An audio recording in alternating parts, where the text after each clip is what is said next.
Hi, I think I might now be live, and this time it might actually be working.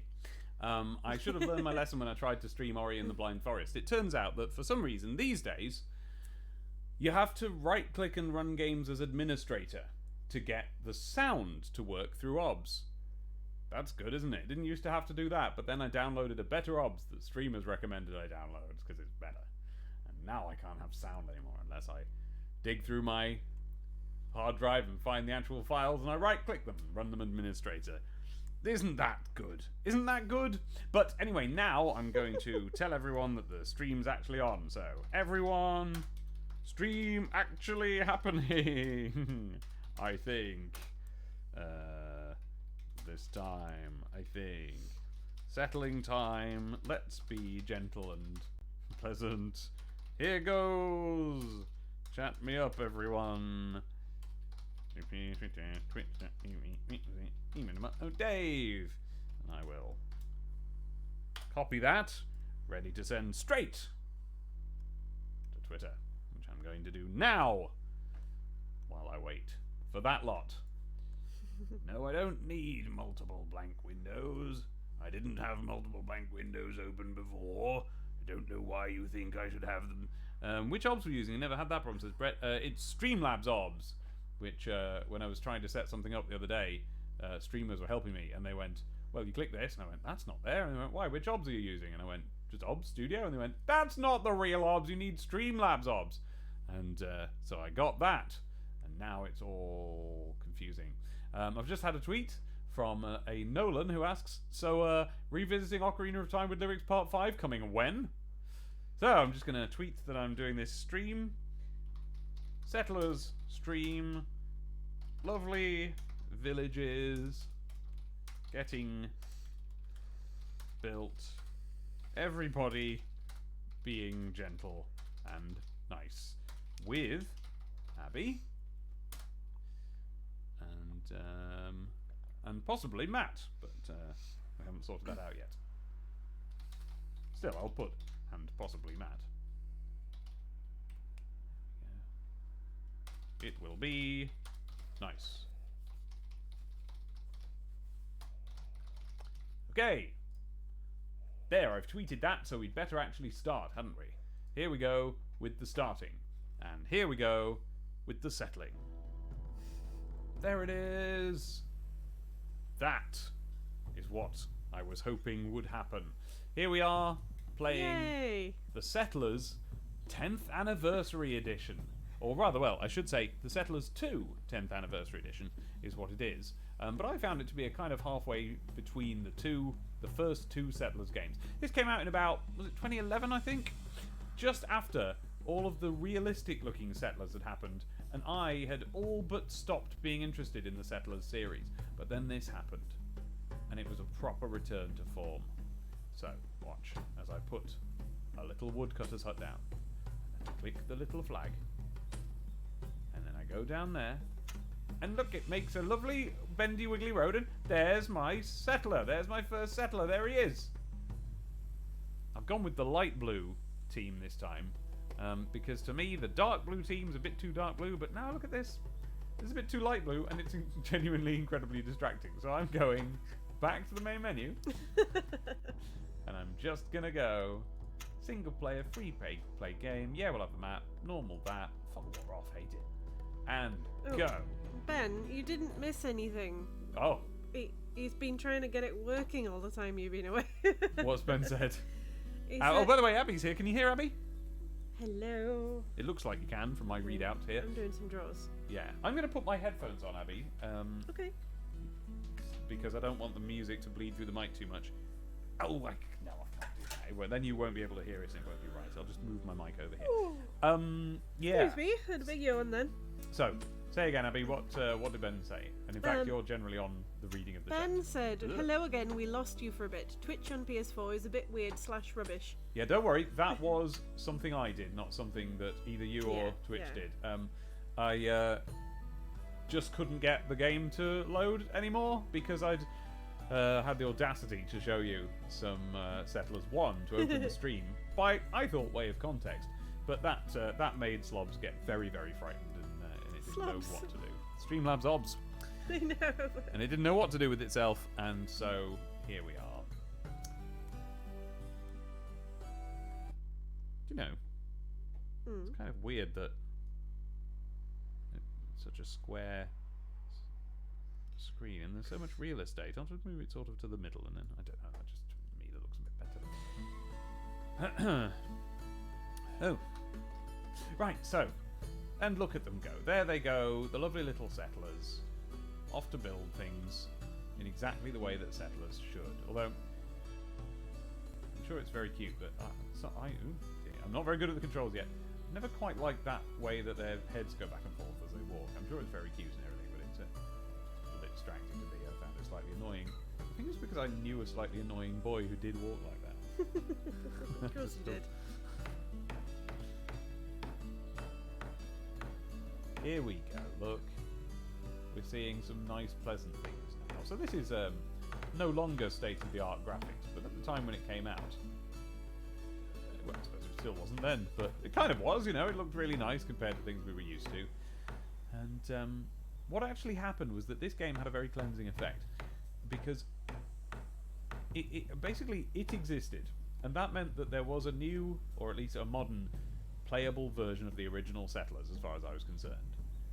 And that meant that when they next brought out a version of Settlers that didn't hew closely to the original, which they did almost immediately, I think the same year, I was suddenly receptive to it because, you know, I had my, you know what I mean? So, like, this was in a different stream, so you know about this in this stream.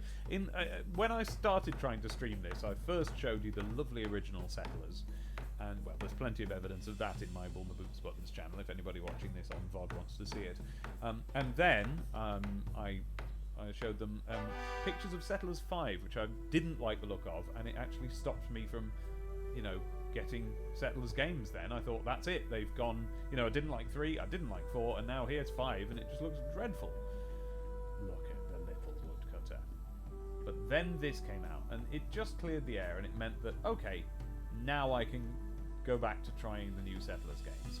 And so when the next one came out that was not of this style, but it was of the, you know, it seemed to be a descendant of Settlers 5 in a slightly more realistic style, but with a cartoony edge, I got really into it, and it just became one of my favourite games. So we're going to be seeing some of that quite soon. But just for now, let's have a little look at this lovely Settlers game.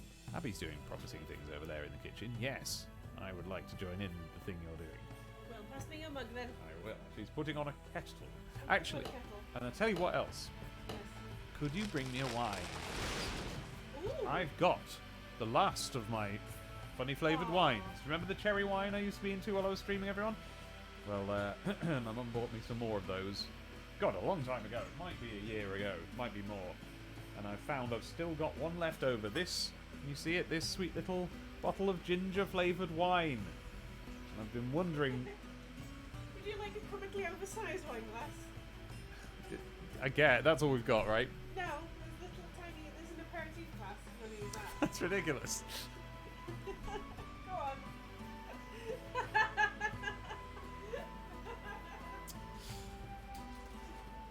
Well, I'll have that in a bit. I'll have this cup of tea first. Anyway, so what we're doing is we're having a lovely gentle time. Whoops, whoops, whoops. Bit of a flicker in and out there, just because I've got my my mouse wheel is a little bit on the old side. I could do with replacing it. Look at Bambi. Look at that Bambi. Ooh, look at that Bambi there. Oh. Bambiing about. And all the little flowers. And all the flowers. And really what that means I should do is put a hunter there and dispatch the Bambi. But Oh no. we don't need to do that just now. They did make it a little bit cute.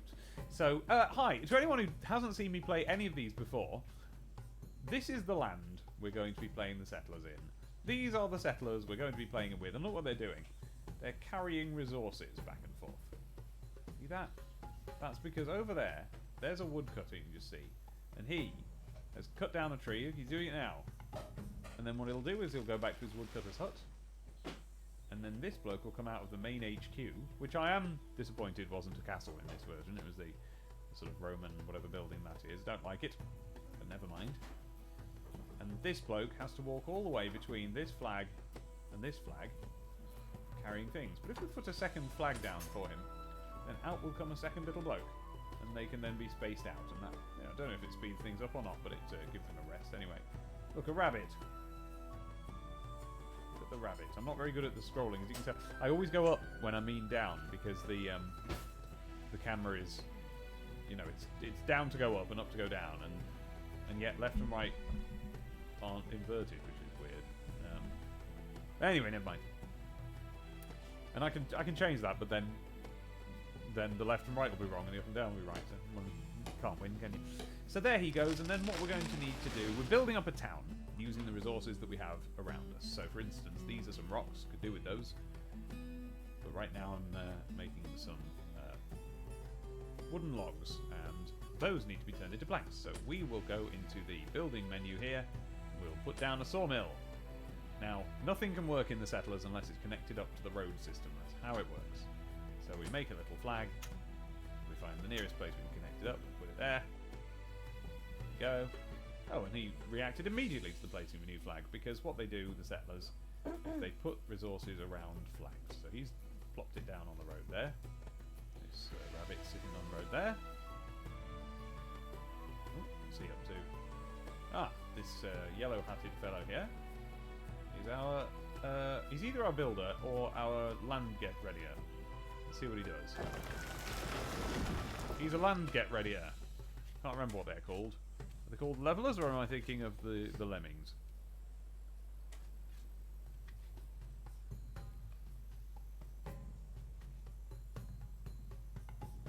Oh, I'm very sleepy. Oh gosh, I didn't expect to be this sleepy. Right, now, to have a little look at the chat here. Brit has not played this version, shockingly. What? Oh, Brit, it's lovely. Well, here we are. You'll see now. But this one is not in the Settlers History Collection, or whatever it was called, that they put out on... Whatever it was they put it out on recently. Uplay, probably. No, this wasn't in there. I was surprised to find that, so I've had to... This is from GOG. And I haven't done anything to it. It just runs, apparently. So that's nice. Graphics hold up. When you go for realism, it'll eventually look dated. Go for stylizer, it'll always look good. I agree with that, although I actually think this already looks a bit dated. Something about the simplicity of the...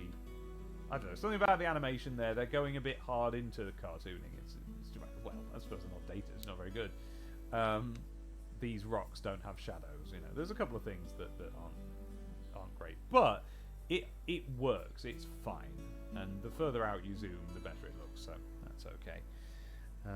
Britt says they look like they're made out of clay. Little clay animation figures. Little bobble-headed boys say it's match. Says match. Says Matt.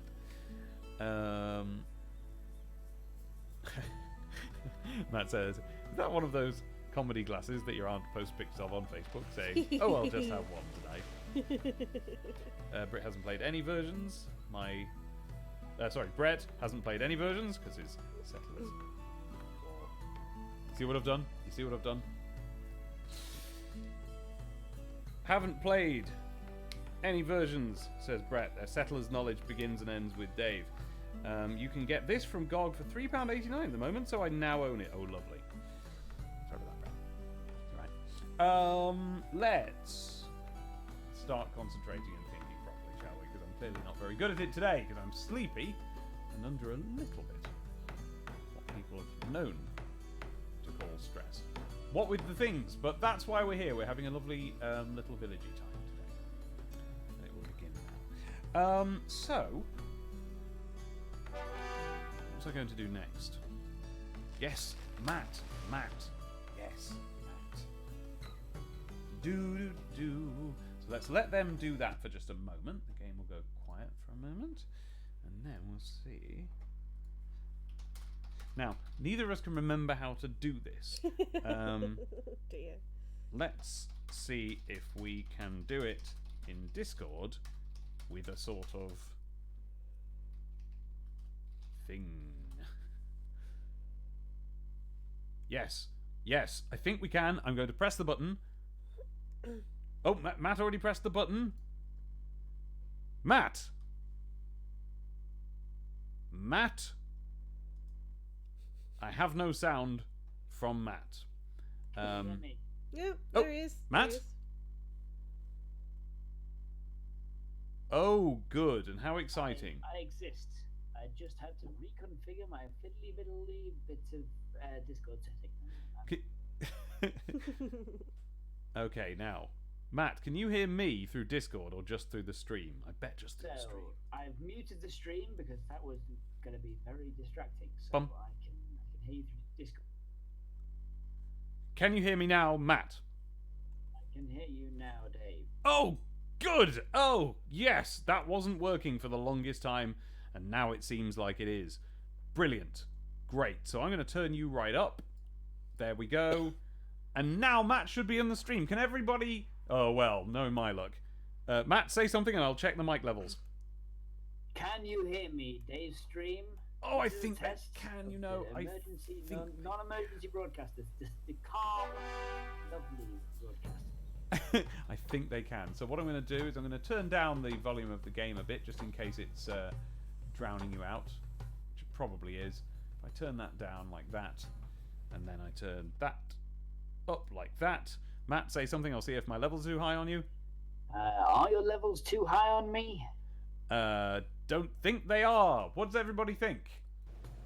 They can hear. You might actually, your levels might be a bit high on Little yourself, quiet. Matt, because you're slightly crackly. But I think we're good. I think we're good. So hello there. This is Matt.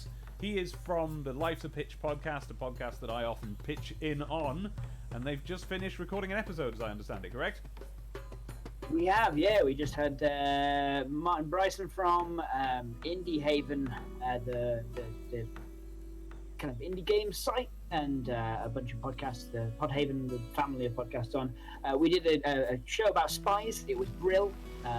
It got conspiracy theories and all sorts, so that'll be out on Friday. Oh, lovely. Oh, Friday. You edit so fast. So I'm playing Settlers 2 Anniversary today, and now, for people who don't know the Settlers games, because they haven't seen my streams before or just don't know them themselves, there are three sizes of house you can build when you build a thing, right? So as you can see, I've got a little one here, which is a woodcutter's hut, and a middle-sized one here, which is a sawmill. And as you move your mouse around, you see that's a middle-sized house, and that's a little house. Wait, can you see my cursor? You can.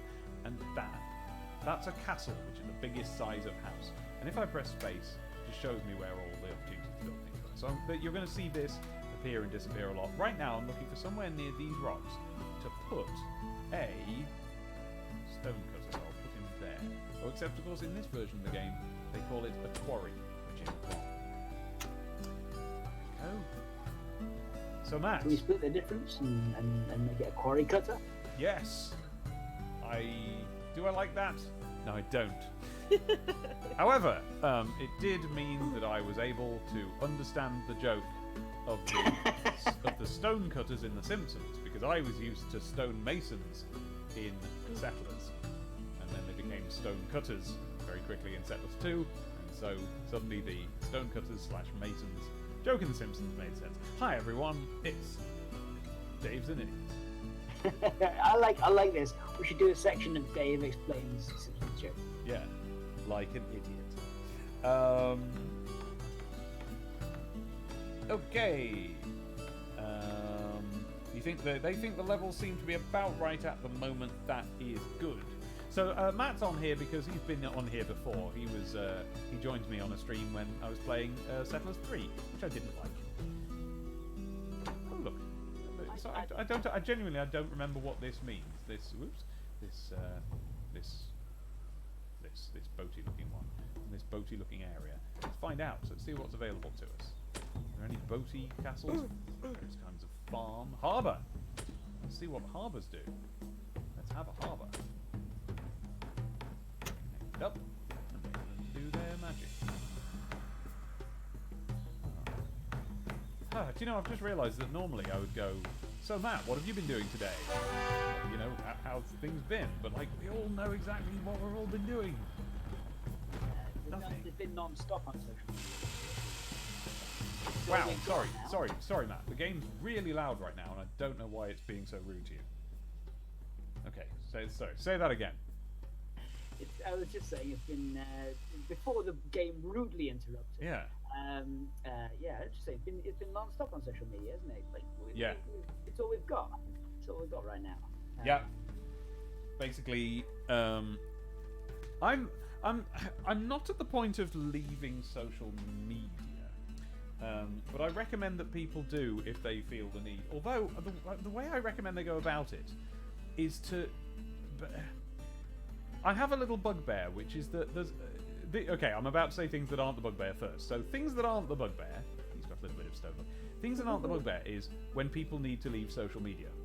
That happens a lot, and they need to do it. That's not a bugbear. That makes total sense, and you should absolutely do that. If things are, if your experience of social media is stressful, my experience of social media is that it actually relieves stress, but I'm just made that way. I think for a lot of people, most people perhaps, it exacerbates stress. However, the bugbear that I have is the manner in which people do it, which is that they delete it from their phone and that's that, and that's great. But then, you're friends with some of them, and it's like they've just died. Because we all have friends who are on social media.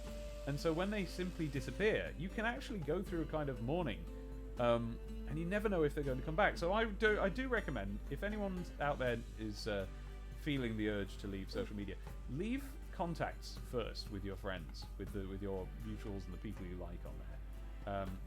Who you interact with a lot, and you like to do that, and they're not the thing that's wrong with social media, because they're going to miss you, and they're not going to know how to get in touch with you, because a lot of us have, I don't know, there's certainly lots of relationships that I have with people where I'm their friend, but I've never really thought about the fact that I only ever can communicate with them through Twitter, and I don't have any other contact for them, so I can't be alone there. So if you're going to go off social media for a bit, do figure out who on there you'd like to continue talking to, and give them your contacts, because the last few days we've been sat inside. I've been sat inside for longer than many people have, because I'm on a set of tablets which I have to take with. It's funny, I have to actually. There's a weird direction from my doctor. I have to take them with a cup of tea. I don't quite know. I get the hint. Why that's. But no, I don't. But that makes me. They make me immunocompromised. So I have been isolated for the last week, and so. Oh, I started. There was some reason why I started saying that, and I can't remember it now. Perhaps it'll come back to me. Twitter, yeah. Leaving social media. Yeah. You've been stuck indoors. So, was it about Twitter annoying you? No, it wasn't. It wasn't going to be about that. I'm at a place of peace now. I'm quite content at the moment. There's some people out there who are currently like yourself, at risk, and are probably indoorsy a lot. Yeah. Having to refine their kind of sphere of contact, and I think that some of them are probably finding social media a little bit overwhelming. Yeah. It's difficult to say, because obviously, if someone goes away from social media, well, especially at this time, it's kind of worrying. You start worrying about it. Exactly. That's exactly right. Yes. And of course, so don't let that stop you if you need to, if that's the thing you need to do to be calm. But yeah, make sure you don't just disappear, because it can be really worrying. It can add stress to some people who are left over, I suppose. Now, if you hate everybody on social media, obviously there's no need to do that, because I nearly wrote an audio drama about this, or an audio series about it. I used to play MMOs quite a lot, MMO games, and someone who I used to play a lot with one day just disappeared off the face of the earth. Yeah. And of course, this was our only way of contacting him, and as far as we didn't know, we knew what country he lived in, but apart from that, it was pretty much we had to essentially piece together bits of information that each of us in the group had gleaned from about his personal life to try and see if he was in trouble or like what had happened, because there was like, from the way he'd spoken before, there was no way he would just go. Yeah. Last information we had was that he got this new girlfriend. We're like, what if this girlfriend's killed him? What if he's trapped? So I decided, did what all responsible people do, and decided to use it as fuel for a conspiracy drama about a guild trying to find someone who's gone missing. I mean, look, I know there's an element of guilt to when we take things from real life and turn them into dramas, but that sounds like a good story. Yeah, me and Tom started writing it. We got about 3 episodes in. We're sort of like that's in production hell right now, or purgatory, whatever you call it. What we're looking at here, by the way, everybody, is a geologist who's currently searching the mountains for minerals, and what he's finding seems to be just stone, which is not interesting to us because we've got a stonemason over here. I want to expand my territory outwards, so to do that, I'm going to build a little knight's hut, which is... Oh, all right, they're called barracks in this. Boring. Knight's hut, which is... Well, it's just what you use for that. Let's connect it up to home. And once it's built, we're going to see a little knight come out and... Oh! Whoops. Right there, Abby. Yep, I dropped my phone. Oh, dear. Abby's here as well, everybody. Hi. Sorry, I'm being quiet. I'm also doing some comic stuff. Oh, are you? Oh, is it secret comic stuff? Not really. I'm working a bit on Claire Justice Ninja for the Phoenix right now. Oh, lovely. The Phoenix is very, very nice. Okay, so I won't rely on Abby to read out the chat. I shall have a look at it myself. I'm here. Would you? I can try and take over if you like. I would. Yeah, actually, yeah. Yeah, Matt. You read me the chat. Can you hear Matt, sure. Abby? Just about. Okay. Matt is temporary Abby. Well, I mean, I don't want to take a role you enjoy, Abby. That's not. It's. No, Abby's got her drawing role that she enjoys for today. Okay, well, so look, scrolling down, Paul X. Thompson says those guys by the lake looked like doozers. Now, I had to look up. I thought that might Not be some me. obscure Australian slang. Nope, I know exactly what a doozer is, and he's right. They do look like doozers, and he's referring to the builder settler that does indeed, despite not being green, look like a doozer. Finish the thought, Matt. I'm so terribly sorry. I thought it might be some obscure Australian slang, but no, I did Google it. And yes, they're green though. Those guys, they look terrifying. That's like right. most out of context children's characters. Doozers are from Fraggle Rock, and they are the little... Oh, that's better. They're the little buildy people, aren't they? Who live with the Fraggles, and they have an interesting symbiotic relationship with them because they construct buildings out of this sort of odd material, which is what the Fraggles eat. And so the Fraggles constantly eat their buildings. And there's one where the one concerned Fraggle goes, "Wait a minute, are we eating their buildings like that? They probably don't like that." And the dudes are like, "No, it's cool, we like it." Yeah, they didn't want to worry about why they like it. They just do. Yeah.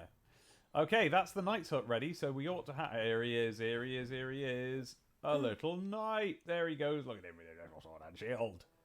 Look at him with his little sword and shield. And he's going to walk clean through this guy. Oh no, he walked around him! Oh, well, there you go. That's advanced. And what that will do to our border is... expand it outwards. And now we've got more space. Well, not much more, but we're going to have in a minute when we build out to here. So let's have another one. And if you're going to keep expanding like that, then you're going to make sure you need... No, you're going to need to make sure that you have all of the right things. Now, where's my things menu? Here it is. I've got 24 logs, I've got 44 planks, and I've got 68 blocks of stone. That's quite nice. Looking in the chat myself, Brett says, "I deleted my Facebook account during my A-levels, and people I was in class with acted like I died. Like they saw me every day anyway." Jeremy has been stuck indoors with parents the past week due to asthma. It's been boring and lonely. Sorry about that.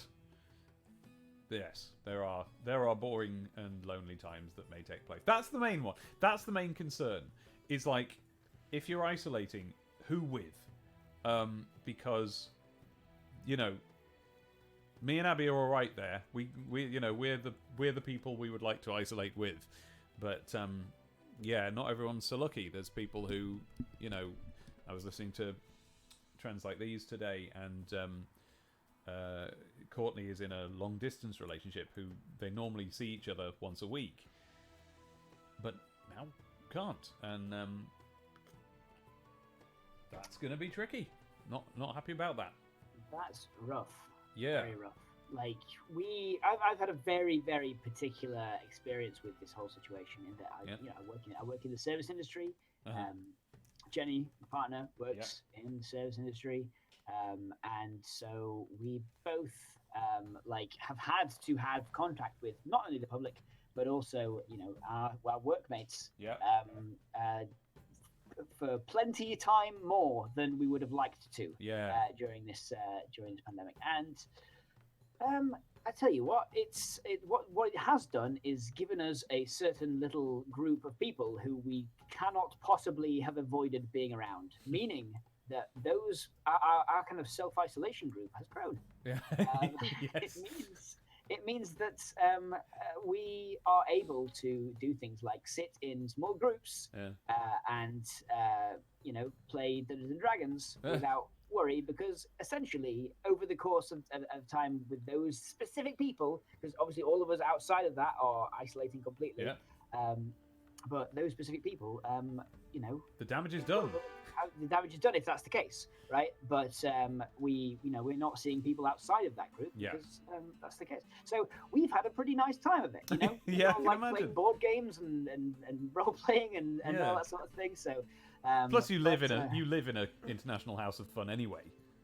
Yeah, it's true. You've got a very good setup of mates in your box. Yep, that's You got a one way of putting it. It is. That's how I choose to put it. You got a box full of mates, and that's what you're in. Yeah, I have indeed. So we're having an all right time, and I think and on top of that, I think both you and I, Dave, and I think Abby as well. From what I know of you guys, you're fairly at home, comfortable with the indoor pursuits. Yes. Sort of being. There are many indoor pursuits that we're going to be fine pursuing. I mean, it's not without a level of stress, of course. I don't want to sit here sounding all bougie because we're fine, because we're not. The main thing for me is that well, hey, let's talk serious, because we're having a gentle stream, and if anybody objects to serious talk on the gentle stream, then I'll cut it right out, because this is about spending some time together and being gentle. But about 3 years ago, I had a day, and I'm thankful that it was really only a day, where I just woke up or I think maybe it was in the evening when I was going to bed.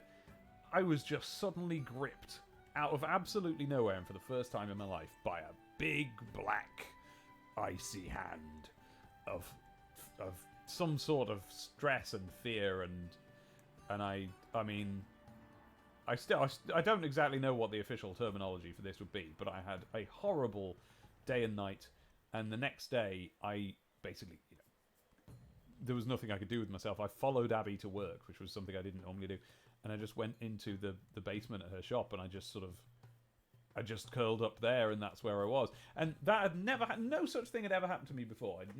Not even in the vicinity of that.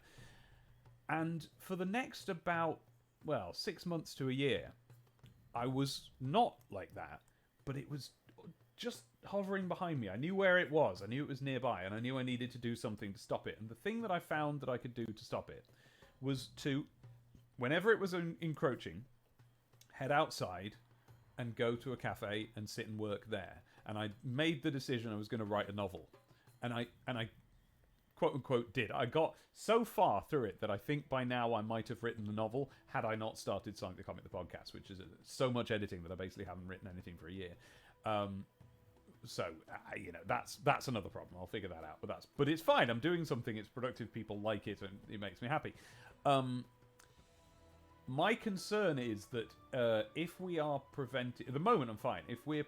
Because we were allowed to go out for walks as long as we keep, a certain distances. There are countries where you're not even allowed to go for a walk. And my concern is that if we get to that, then I'm just going to go mad immediately. Might not. Might be fine. So that we'll see. But that's my concern. And I don't really know what the solution for that is. But I think it has to do with other people. Because basically, whenever I've talked to people, that's why we're doing this, by the way, and in the hope that for anyone listening, there'll be a similar. Just hearing voices is what's important. But if you actually need to talk to us directly, do so in the chat. We will reply if I ever remember to read the chat. But the times when I've talked to people have made me completely forget that there's any sort of trapped indoorsiness going on. So, I've been on the phone to my parents. We've had... I don't think... Have we Skyped with anyone? Well, Chris, when we did something come on the podcast, but I would have done that anyway. We did a Skype with Ben last week.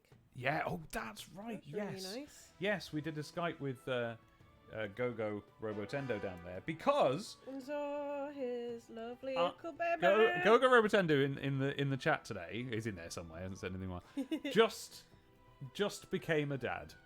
Just the other day. And it's probably ages now. You know how I think of time. It's probably a month or something, but it's probably 3. I don't know. You know how my idea of time is. But we kept trying to go. Oh god, yeah, it must have been because we kept trying to go and visit them, and there was always things wrong. Abby had too much work to do. That was it. It was just that. But that kept meaning that we couldn't come, and finally we were able to come. And there's a global pandemic, so nobody was really on any kind of lockdown yet. What am I doing? I need to play some Settlers while I tell you this. That's just stone. I don't need any of that. How about we look in this bit of the mountain, see if you can find anything there, geologist. There you go. And meanwhile, I will expand with another knight's hut. But actually, while we're here, yes, thought so. Let's find somewhere to put a castle, and we will have a lovely farm. They're always nice. Connect that up to there, connect that up to there. Yeah. Gogo Robotendo's had a baby, and we were supposed to go and see it, and then we couldn't. And people weren't yet really self-isolating or anything like that, but, we'd read about it online, and I was too worried, because I didn't want to... we show no signs of any kind of coronavirus infection, but I didn't want to risk it with a baby, Even though the thinking at the time was, it may still be, I don't know, that small children basically aren't really at much risk from it. I didn't want to risk it. And also because of my tablet, I can't get ill as well. And Gogo Robotendo works at a... is that your name on here, Gogo Robotendo? Works at a place where there's people, and is being very, very careful. But then... Mrs. Robotendo was ill that day a little bit, not with the virus, but just a cold or whatever, and I can't really afford to catch a normal cold, because then that'll make me vulnerable. So, we didn't do it, and we did it on Skype instead, and I recommend that. Find someone who's got themselves a baby and go on Skype. It'll make you feel a bit better. Babies, cats, see a new dogs. Baby child. What's that, Matt? See a new baby child. Yep. That's the cure for the blues. Yep. The worries. And also, we are now godparents. Oh, that's great news. Yeah. Would have been nice if we could have gone there, but I will godparent from afar for a little while. Anyway. On the chat front. Yes, please. Paul X. Thompson discovered, just like I did, that the Doozers have their own show now. What? It's not just in Fraggle Rock anymore. Oh. They've broken out. Oh wait, yes, but it's like CG or something, isn't it? It is CG. I'm sorry. That's not. Let's have a hunter. Let's kill some Bambis. There's some sadness going around. We've got Ender Eagle saying, and Regal can relate to the asthma isolation right Yeah. now. They've seen far more of their parents than they'd usually like, and I think that goes for for a lot of people, right? It does, and then of course there's the polar opposite of that, which is that we are not seeing enough of our parents. Because I really, really just want to give my mum a hug right now. yeah, and I was supposed to meet my family. They were supposed to come here actually about now-ish, or maybe in a few days. I think on the 28th it was. Because we've all got birthdays around there, and just we were going to see each other. Now we're not. So yeah, both ends of that scale. My mum's gone full kind of prepping and growing veg and get chickens sort of situation. Oh hey, well that's different. Because when you said prepping, I was worried you meant buying out all the toilet roll, which is not to be advised. No, very much. She and her are coming back to Sheffield to basically start a little farm. Oh man, Yes. that's brilliant. Oh, Chickens are great. Chickens are great. I love chickens. A, they're really nice. B, you can eat them. C, when there is a toilet paper shortage, they grow feathers No, Dave. and they make eggs. So yeah, They do make eggs. they're a really good thing to have when you're staying indoors. And the thing is, for those of us who don't have that, I think quite quickly we're going to find that supply networks start popping up. I think you're going to find that the people who have eggs in the local vicinity are going to start saying like, "I've got the eggs. Come round. Don't say hello to me, but just come round, pick them up." Also, there isn't a shortage of things like that. Yes, that's the other Not thing. really. I mean, people are being daft, but we're not going to run out of eggs. Not really. We're not going to We've run. got big warehouses full of them.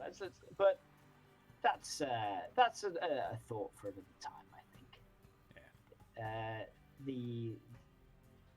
In chat, we have a question. Have you guys seen the new Dark Crystal series? How do you feel about the CG meets puppet style of that situation? I think it's lovely. I think they've got it, almost just right. There's a couple of things I would tweak if I were the director, but almost nothing. I don't know why I even brought it up. There's some of the, I find some of the voice acting a bit forced, and on the, the little hero people who all talk like that. But that's what it was like. That's what Dark Crystal was like. So that's fine. And then, I think the blend of CG and puppets is almost perfect. The tweak I would use would be just to a little bit less CG, frankly. But I can understand why they would do it that way. It looks great. It really, really looks fantastic. No, and do you know what? I even take it back. Actually, now I think about it more, I think I'm remembering, because it was a while. We only saw the first couple of episodes and a while ago, like when it first came out. And then I don't know why we dropped off it. We'll watch the rest soon. But there was just something more pressing for us to watch, presumably. But when I said just there that I would have a bit less CG, I think I'm remembering what my impressions of the preview material was. Actually, now I remember the actual series. I'm pretty sure I was very impressed with the balance, and being a lot better than I was expecting and anticipating. Don't think I could make it any better. Well, of course I couldn't. But if I had all the skills and was the director, I don't think there's anything I could bring, even opinion-wise, that would have improved it. So, I was answering you on old information there, and I apologise. It looks great. Yeah, I'm remembering more and more stuff. And doesn't it look like Ori and the Blind Forest as well? Especially that bit in one of the first episodes where there's the sort of fairy one flying around and saving big blue spiders or something. That was a very Ori bit. Do you remember that bit? Yes, she lives underground. Yeah, all the glowy things, and then there's the naughty purple stuff coming in. Naughty purple stuff. All the worms have eaten it, and there's a big tree. Yeah. It's got a big mouth on it. Loved it. Yeah. And of course, there is a little bit of forcedness to some of the Gelfling's voicing, but like I think that's all kind of a lead on from the film, right? Yeah. It was always these sort of like very, very earnest reads, and then of course you get to the Skeksis, and they're all like, well, Mark Hamill did a fantastic job being the just like, very good. Yeah. Go too far sort of stuff. Yeah. Yeah, really, really, really good. God, Abby, let's watch more of that. Yeah. we What watched else we did watched a Mark lot. It was Hamill great. turn out to be in lately, or is going to be in? Who? Mark Mark Hamill. Hamill? Yeah. I don't know. Not The Witcher for a start. No.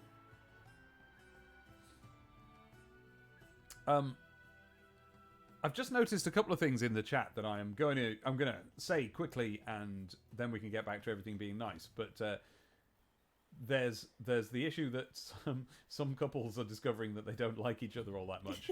that is a shame. I mean, we don't have that problem here, but even we have gone like, okay, we're probably going to annoy each other, and we're like, what strategies can we come up with for when that happens? Yeah, I mean, of course, people are going to get irritable because they're worried and stressed, and that's nothing to feel guilty about.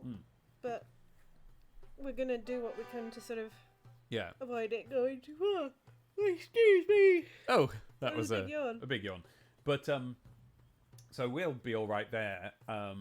And we are the people that we each like. I wonder if this sounds flippant, but I've always said of me and Abby's relationship that it's like, I can't think of anyone else that I'd be at all prepared to live with. But I'm actively happy to live. Like, I actually like living with Abby, and I mean that in the thing is, as I praise. know how nice that is. Yeah. But then the other thing is that there are people, and what was the specifically mentioned in the chat was trans people, and then handstand. And then they won't be the only ones, but there are people who not only don't like living with their parents, but like need to not, and that's awful. Yeah, that's so Anyone hard. who- I can't even imagine it. Yeah. Anyone who But wants to live like a lot of people are doing things like this. They're doing streams. They're doing free things on YouTube. Yeah. Just lots of nice things are going on right now for Yeah. people who want to help you just distract yourself. Yeah. 'Cause let's be And if honest, you need distractions, and it's good. If you're in that situation, we have a Discord. It is full of lovely people who you can see in the chat. And I'll be you can come in and chat there. There's a crisis support zone area if you're feeling that way. But the rest of the time, we just sort of talk quite nicely. And so hit me up. My DMs are open on Twitter, DemonsMatterDave, or on Twitch. Send me a message and I'll give you a link to that. Because it's one of those, it's a closed one, so you have to have a link. Oh yeah, that's all Discords, I think. But I'll give you the link as long as you promise to behave. We've only had to ban one person that I can think of. Very lucky in that regard. So yeah, it's a very nice place. Matt, you were saying something then, and we just interrupted you, I think. Oh no, quite all right. Like you said pretty much everything I wanted to. I was just going to say anyone who wants to live and is unable to live in a situation where they spends most of their time away from a home situation that isn't perfect for them. I think it's going to be hard times for them. Yeah. Like I don't know. This might be a weird take, but I think the point of self-isolation is to make sure that you aren't constantly keeping a surface area with a bunch of other people and that sort of thing. The mixing and matching potential risk cases. Yeah. If there's somewhere you can go where you feel like you'd be able to live. Yeah. I don't think personally. I'd hope that if for instance someone was having a situation and lived in me, I would be like, break your bubble.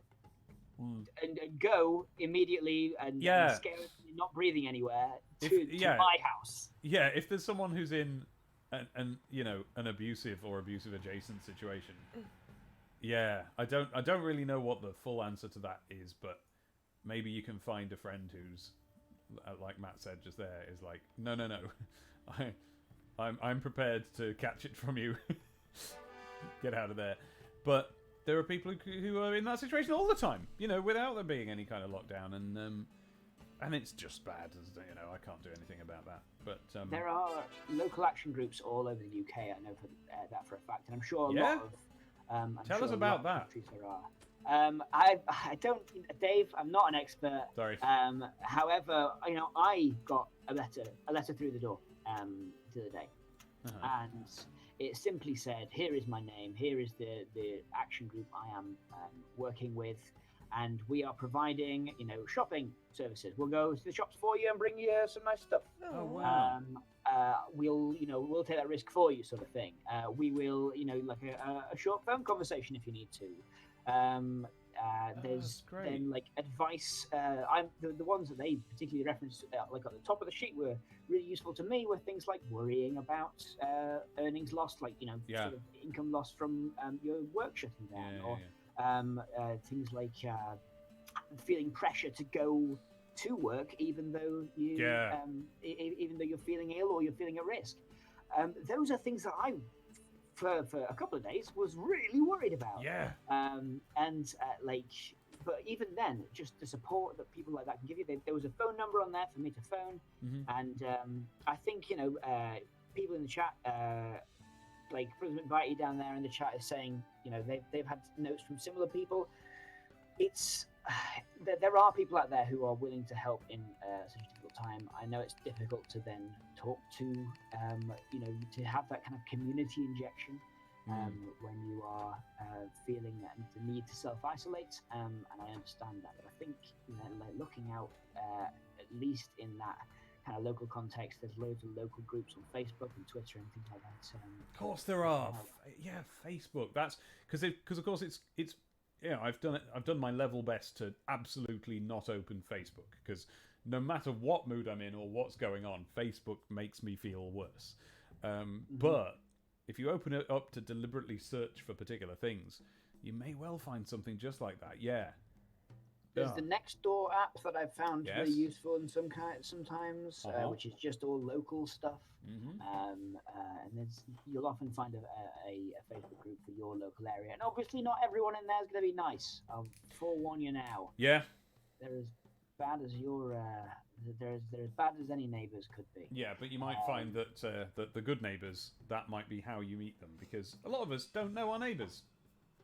Exactly, and here's the thing: some of them are really nice and willing to help you out. So let me.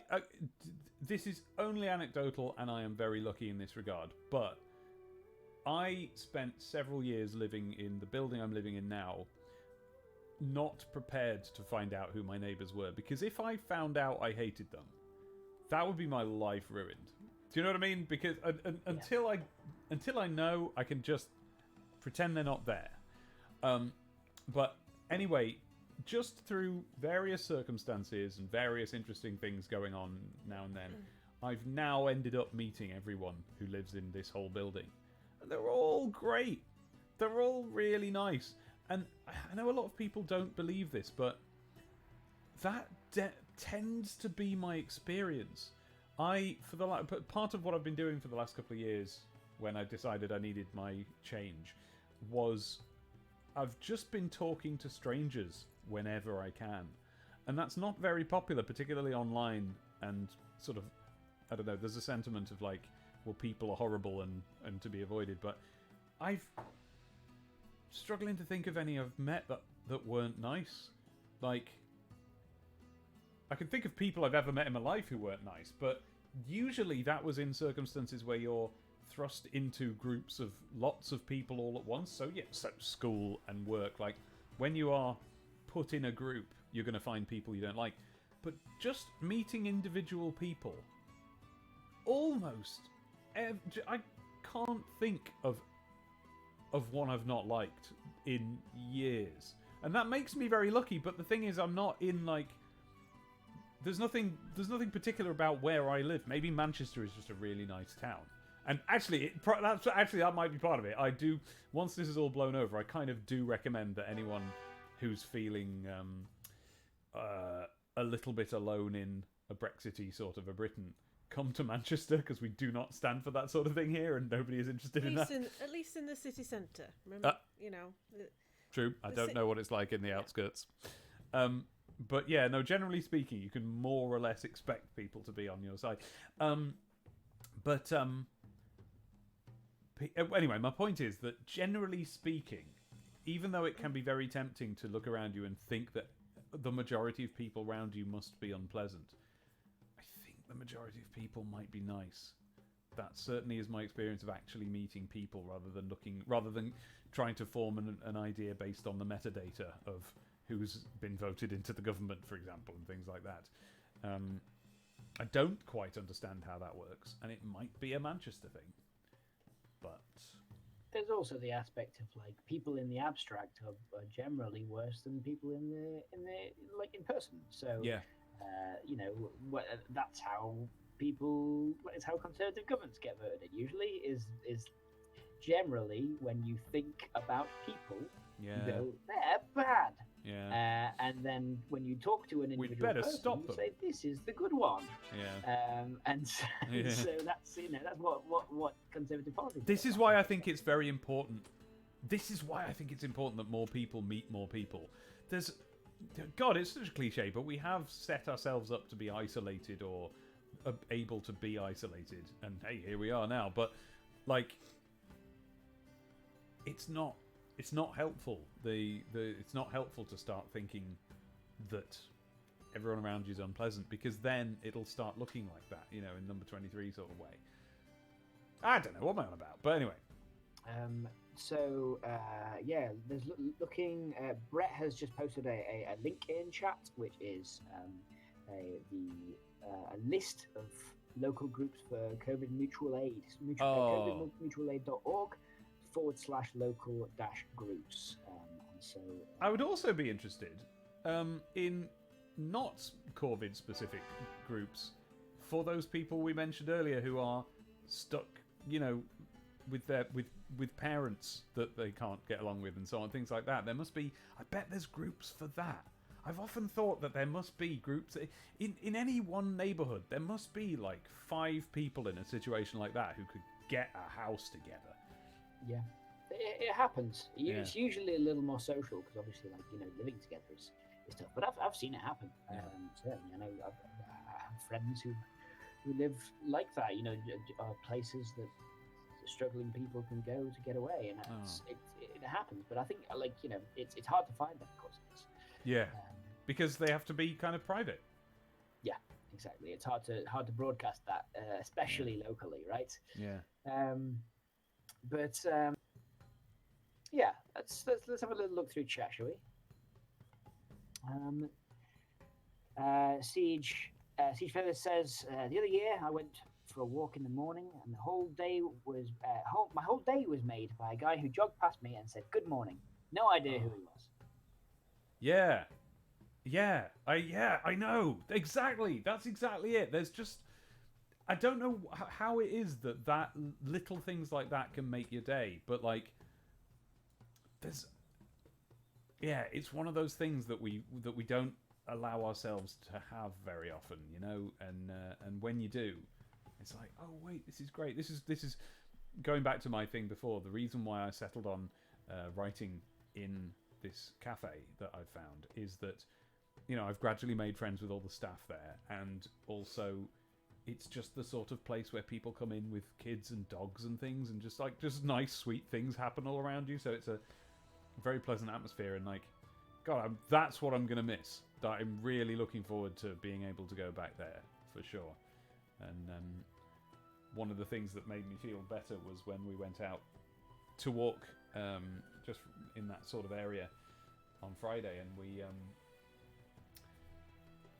bumped near to no, didn't bump into, but bumped near to one of those people who was able to sort of reassure us that yes, they've been in the sort of talks you need to be in, and the business will be there when we get back, and they're all fine, and it's all fine, and it just something about because again, I never expected to have to suddenly stop going there, so I didn't have any contacts for those people, and they're people I consider friends, and so to bump into someone and say and be like, right, tell me if anything changes.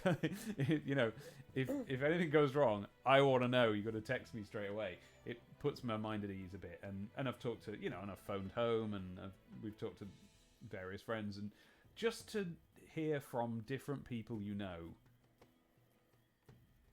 makes it better, because they're still there. I think something about that is still normal. Basically, as the days go by, we're gradually finding out what's still normal, and each one feels brilliant to find out, you know. Oh, I've got this lovely... This is the ginger flavour wine left over from my pack of the little wines that made by the cherry wine people from about a year ago. I've run out of cherry wine, but I've got this. Oh, that's brilliant. Oh, flipping heck. Because it's ginger, so it's a little bit spicy. Oh, that is nice. I wish I liked normal wine.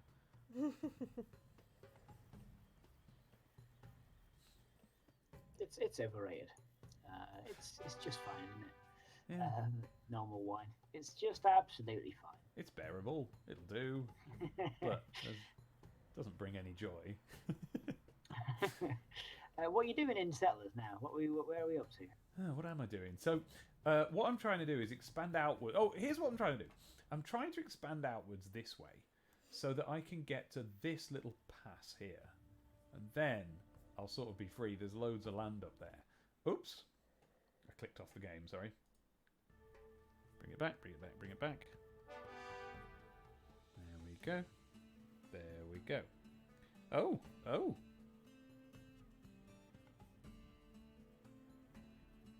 That's interesting. Matt, so that I don't concentrate on that, read me the chat. There's a whole chat going on. Yes. About how we may have an anniversary coming up. We do, yeah. Sounds like we're nearly up to the 4th year anniversary of the Demon Tomato Dave Discord, the Cherry Tomatoes in there. Which came together, I believe, around Undertale. So on the 31st, it looks like, Ed Regal just brought the stats, Siege and have conspired to find out it's the 31st this month. Has a 4-year anniversary for the Cherry Tomatoes. Ooh. Oh, really? 4 years? Flipping heck. Well, what should we do? We've got to do something. And, there's not many things we can do. We can just have streams, but we do that anyway. well, it's been a while, to be fair. I'm back to streaming now, having had a bit of a gap, so that's nice. But, we'll certainly have another call-in. Yes. That was lovely. Do you remember Big that? call-in. Big Final Fantasy call-in.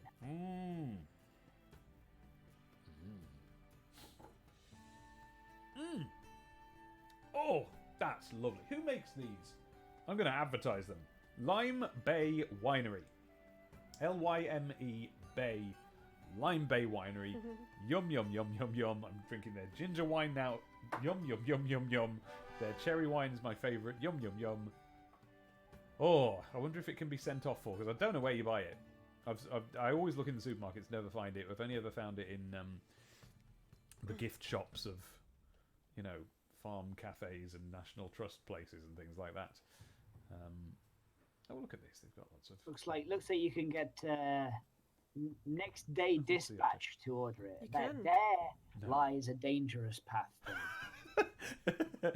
No, not for me. I'm very sensible. I mean, set up a PO box and constantly tweet about it. Surely that'll. Matt, that's a very good idea. How much is the wine? How much is the cherry wine? $9.49. What? That's perfectly acceptable. Oh, there's a blackberry wine as well. Ooh, yeah. Look at that. Oh, and that's a full bottle as well, not even a little one. Actually, do I know what blackberry tastes like? I know what blackcurrant tastes like. It tastes like Ribena. What does blackberry taste like? I've just remembered what blackberry tastes like. Oh. Because I used to eat them. I used to pick them, and I used to eat them. And one time, so we had a hedge that had blackberries growing in it, lining our school field. And also there was a sort of a hill, which was, I think it was a man-made hill. It was like a really stark, by itself, sudden hill, very, very long, trees planted along it. Must have been, maybe it was a landfill or something, I don't know. But we had this hill anyway on the field, and I suspect it was probably put there out of what they excavated to build the school. And that meant that the hill was steep enough that it actually blocked the hedge from view. So you could be hanging around at that hedge and the teachers couldn't see you. So we would hang out not just at the gold, not just at the hedge, but in the hedge. We used to build little bases in there and everything. And one time we were picking blackberries, and we couldn't be seen, so nobody was stopping us. And we would just pick one and eat it, and that would be that. And but then Matthew, not you, a different one, had the idea of getting one of the glue pots from school. I don't know about your school, but in our school, they used to order in bulk what was actually the pots that you were supposed to keep film reels in for cameras. So you had a little cylindrical pot about like that big, and that would be full of glue, and you would have the sort of dippy, spready things, not a brush, but just like a plastic flat thing that you would dip in and spread it. Like a little sort of spatula type thing. Little spatula type thing, and they would fit in the pot as well, so you could close it with one in. So we found out where the teachers stored these. And that too was in a place that was easy to get to without being seen. And so Matthew stole one of those little pots. And he put as many blackberries in it as he possibly could. And he took the little glue spreader and he mashed them up, and he kept doing this until what he had was a pot of blackberry juice and pulp. And then what he did, and I don't condone this, and I don't even mean that in a way where I secretly do condone it, like I was annoyed at the time, I'm annoyed now, he started throwing it on people's white school shirts. Can you believe that? Flipping Matthew. Rather than just eating it. Oh, he wasn't interested in that. No, there was he was just throwing it on people, and we had clean, bright white shirts as part of our school uniform. And wait, is that true? Was I wearing a shirt when I was that age? Explains why I wear shirts now, I suppose. People have. I didn't realise this, but there are those who have called me out for wearing shirts all the time, thinking it's a strange behaviour. That I ought to be wearing, I don't know, t-shirts with logos on and stuff. I don't know. You used to wear t-shirts all the time. I did. I think that's why. I think that's what it is. I think I associate that now with me being 23 and a great big slob and. You should wear gamer t-shirts. Yeah, I should. I just don't find them comfy now. I need a collar because otherwise I feel cold. I'll wear a t-shirt if it's got a little collar. Yeah, God, I was wearing a bright white shirt every day. That's not like me. I mean, that's sort of the point of uniforms. But, I don't even remember doing that. The reason I'm so confused is that I'm sure I would have had trouble doing up the buttons. When I was a kid, doing up buttons is hard, and having a whole body of buttons, a whole upper body of buttons to have to do up, it's very, very difficult. Well, I must have learned. Unless I was getting... That's possible. I was getting my mum to dress me up until the age of 11. There's no reason to imagine I wasn't. What, sorry? Right. Brother McVitie has asked what you think of mead or honey wine. I have never had either of those, and they both sound completely delicious. But I don't even know where you would go. I can't go to a pub and go, a flagon of mead, please.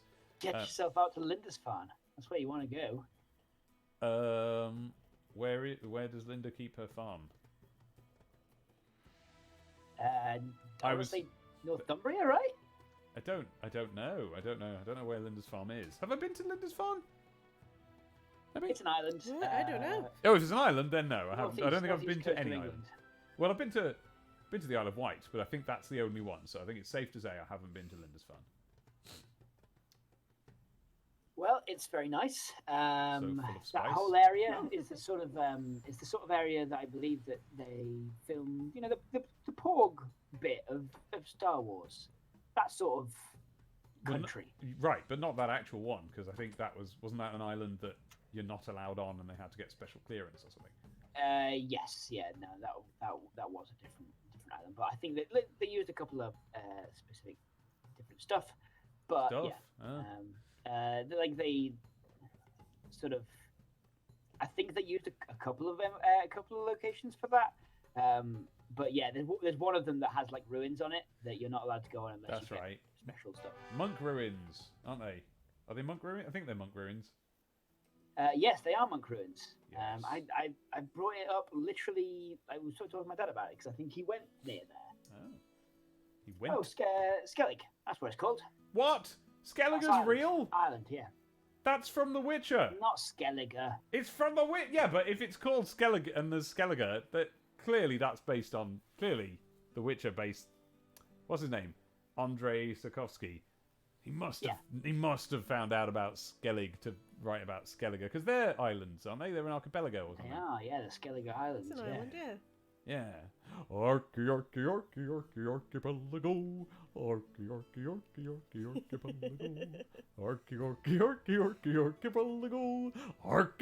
Archipelago.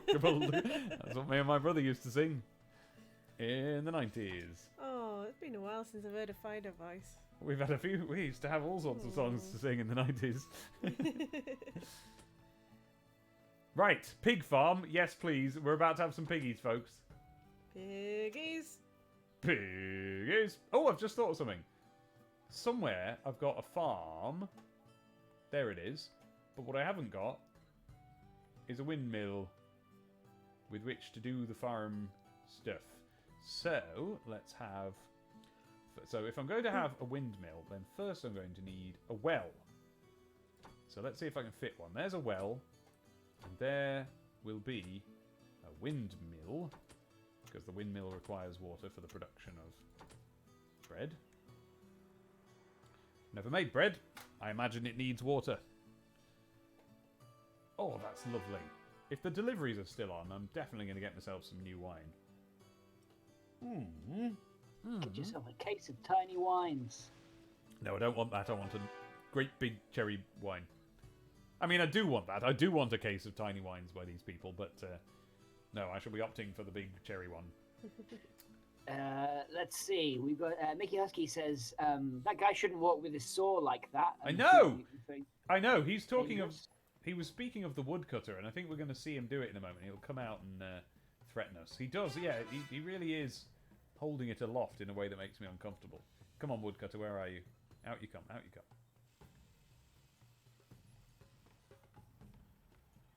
And in the meantime, Brett has said he had some rad smoothie going on there, referring to the blackberries. Yes. And he ruined it. Yeah, no, he could have sold that. Oh no, it's not him. So who is it with the saw then?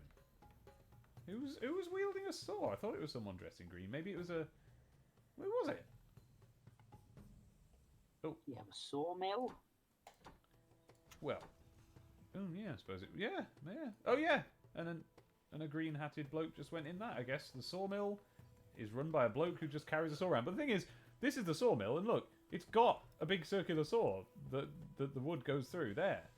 So it's incidental that the bloke is walking around wielding a saw. So yeah, that's just what he does. That's just who he is as a person. Yep, I think we're right to fear that man, and he shouldn't be doing that.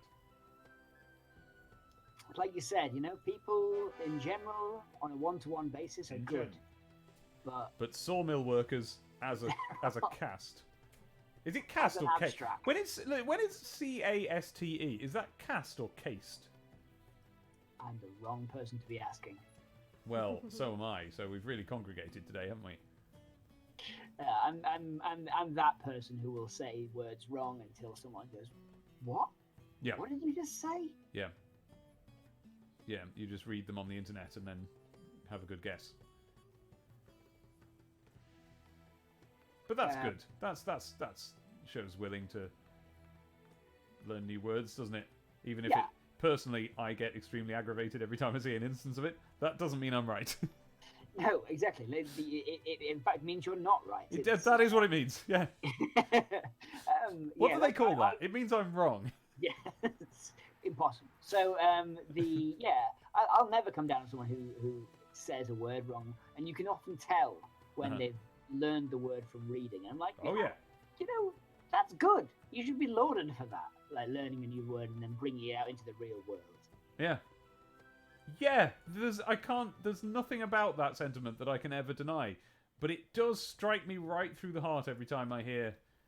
I don't know why. It must just be snobbishness, but What am I thinking of precisely? Because I'm not just... If I was in the wild, I just hear someone say a word and they pronounce it wrong. That doesn't annoy me. But as I sit here and think about it, I believe I may be talking about particular people. And I think those particular people were talking about Sonic the Hedgehog. So I think that's what my problem is. I think I was getting all precious about Sonic while I was listening to a YouTube video or something. People again? It may well be there. I don't know, what was it? There was some video about Sonic that I was watching once a long time ago and getting cross. Well, anyway, so there you go. So I'm again wrong. Okay. Right. Then do you know what? I'm trying to figure out what I'm supposed to be doing, and I've remembered. Here's what it is. It's that I'm not supposed to be doing anything. I've gone and played a free play game. Next time I stream this, I would do this now, but it's getting on a bit. It's 10:30 already. Next time I do this, I'll be playing the campaign, trying to get through the game. Just for now, we're just mucking about. We're just having a little time. We're waiting to see some pigs, is what we're doing. Do. Pigs are always the highlight of this game. That's the thing. You can't play Settlers and not have a look at the piggies. Gotta get yourself some lovely piggies. Gotta get some lovely piggies. Was it Hydrosity? Ender Eagle asks. No, but Ender asks that because we had a whole thing about it. Because yeah, the Hydro City Zone or Hydrosity Zone has always been. It's not exactly an argument. It was almost certain. Well, in fact, we've determined it is Hydro City, but it's just there's no gap between the words, so it's nice to say Hydrosity. And when we were setting up the Discord, I must have played some Sonic 3 around then, and we were having that conversation, and it just stuck in the memory of the Discord because we then set up, we already had a channel for like ranting and being cross, and there was some controversy over whether we should have that or not, and I think we should because I don't know, it just seems a bit twee to go around pretending. But when we have a serious channel, it means that we can then go around pretending in the general chat that we just talk about nice things there. But for a joke, when we were having that conversation, I changed the name of the serious channel to the Seriosity Zone, and so because of that, it stuck. But just the other day, and I can't remember who it was now, but there was talk of another language version of the game, and in that language, that zone is, whatever that language's words for Hydro and City are. So we've determined it is supposed to be the Hydro City Zone, but I reject that and will be continually calling it the Hydrosity Zone moving forward. It sounds a lot like Random Velocity, Yeah. There's a lot of speed feeling to that take. We got some piggies. Oh. Can you see the little piggies eating piggy food? There they go. Actually, they're not very good. Oh. I don't know what it is about having two models on the same animation loop, but it's so. Yeah. Yeah, it's not ideal, is it? Yeah, I agree with that. Matt, in the middle of that sentence, you fell instantly and completely silent, and I wonder if there was a microphone problem. You went, "It's so." Oh, it's so cute. I think I just must have let go of my push to talk button. Oh, you've got a push to talk button. That explains it. That explains it. Because yes, the silence was eerie and all-consuming. And now I see that makes perfect sense.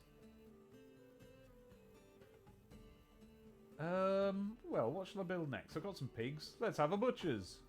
At what we can build next. Slaughterhouse. There we go. I'll have that.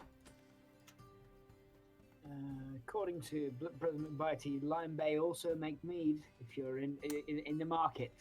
Do they really? Oh yeah, that's right. We were talking about mead. Yes, I've never had mead. I don't even really know what it is, except that I think it's a sort of honey ale, or something like that, or some sort of honey-based alcoholic drink. Now, I don't like ale. I don't like beer.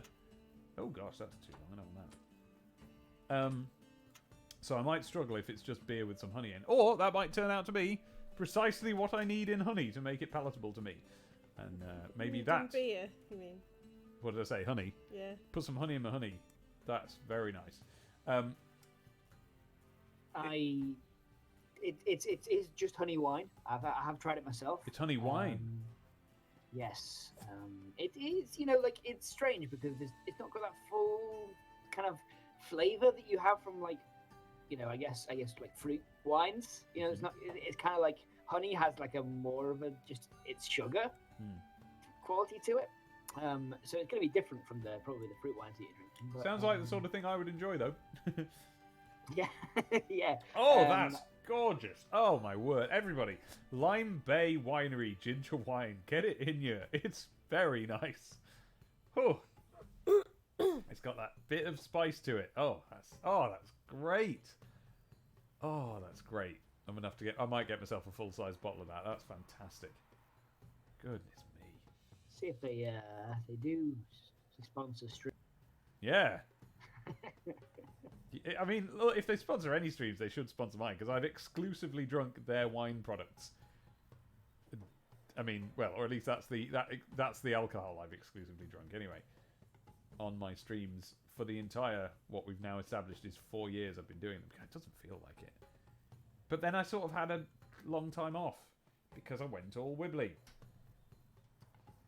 We had a problem where there was somebody. I said we had to ban somebody, and it was such a situation that it just kind of.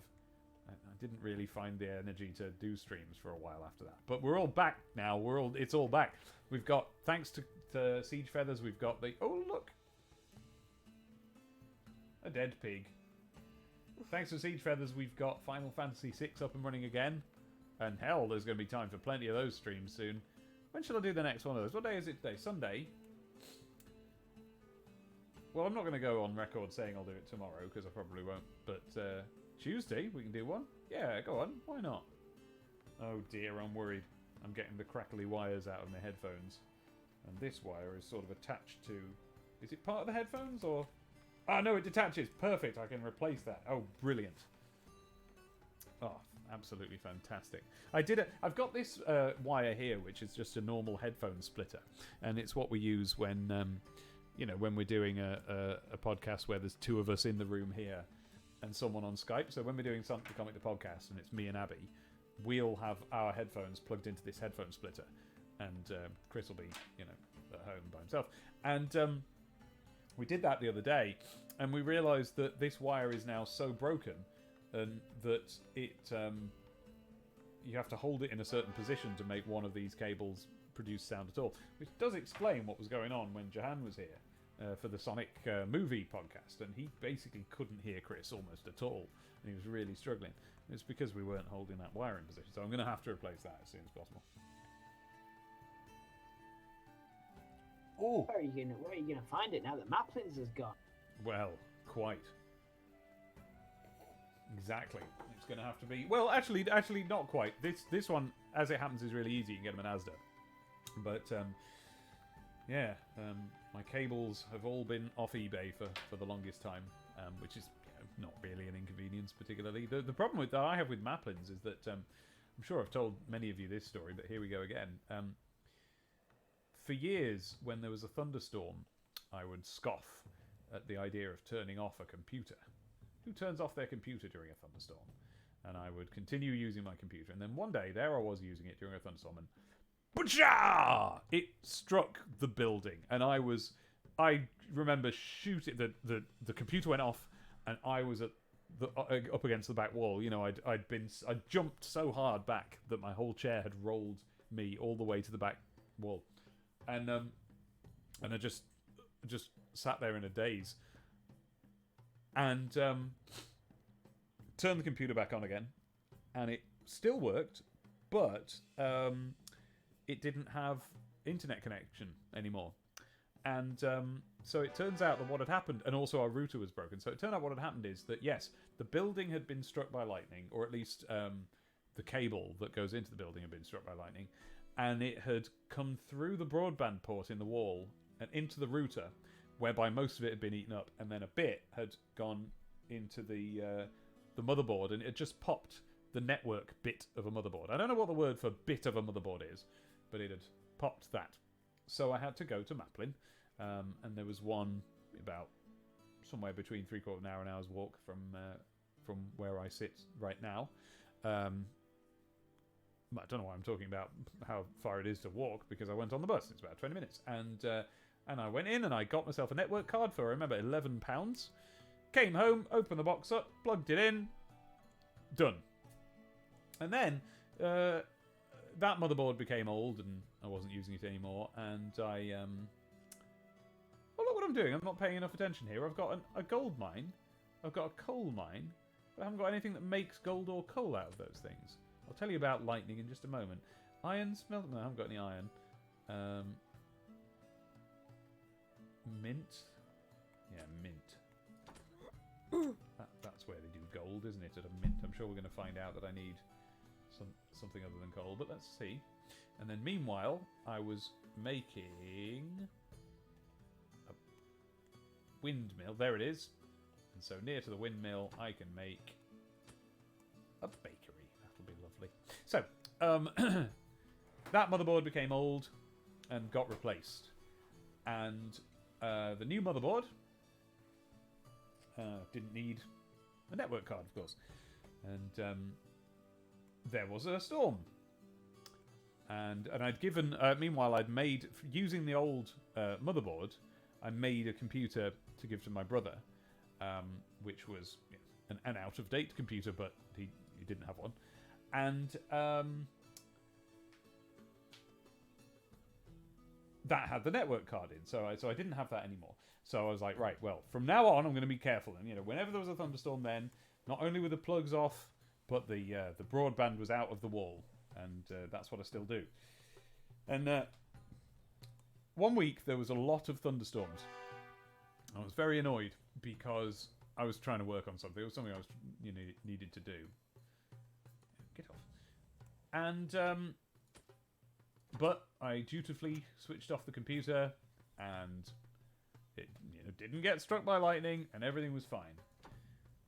And then a week later, after the storms had abated, out of absolutely nowhere, there was suddenly no internet on my computer anymore. And it turned out that just totally randomly and for no reason at all, the network bit on the new motherboard had popped as well.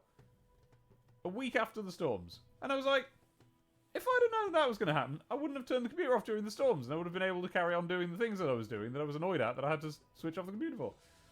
So I went to Maplin and I picked up for £11 another network card, and I plugged it in, and it was fine thereafter. Now this time, I've now rebuilt my computer again, because my motherboard, the second motherboard as mentioned, something on it died a few weeks ago. I don't know whether it was the CPU or the whole motherboard or what it was, but I've now got a new motherboard, new CPU, new RAM, and network working perfectly. But at least this time, when it apparently inevitably the network bit pops, I've still got the network card left over from the last computer that I can just pop in. Wherever I happened to have put that. It was, the box was just on the floor for the longest time. I don't know where we ended up putting it. Spare room, I think. I say spare room. We've got what is ostensibly a third room. It's a little office that I sit and work in, or at least I used to. But 15 years of living in the same flat has turned that into essentially just a block of objects. You just open the door and it's just a solid block of objects, and you have to sort of Jenga out of it the things you want. That might be room for us is the studio in Ladder Pitch Towers, and we are constantly trying to bail items out of there. They keep ending up in there.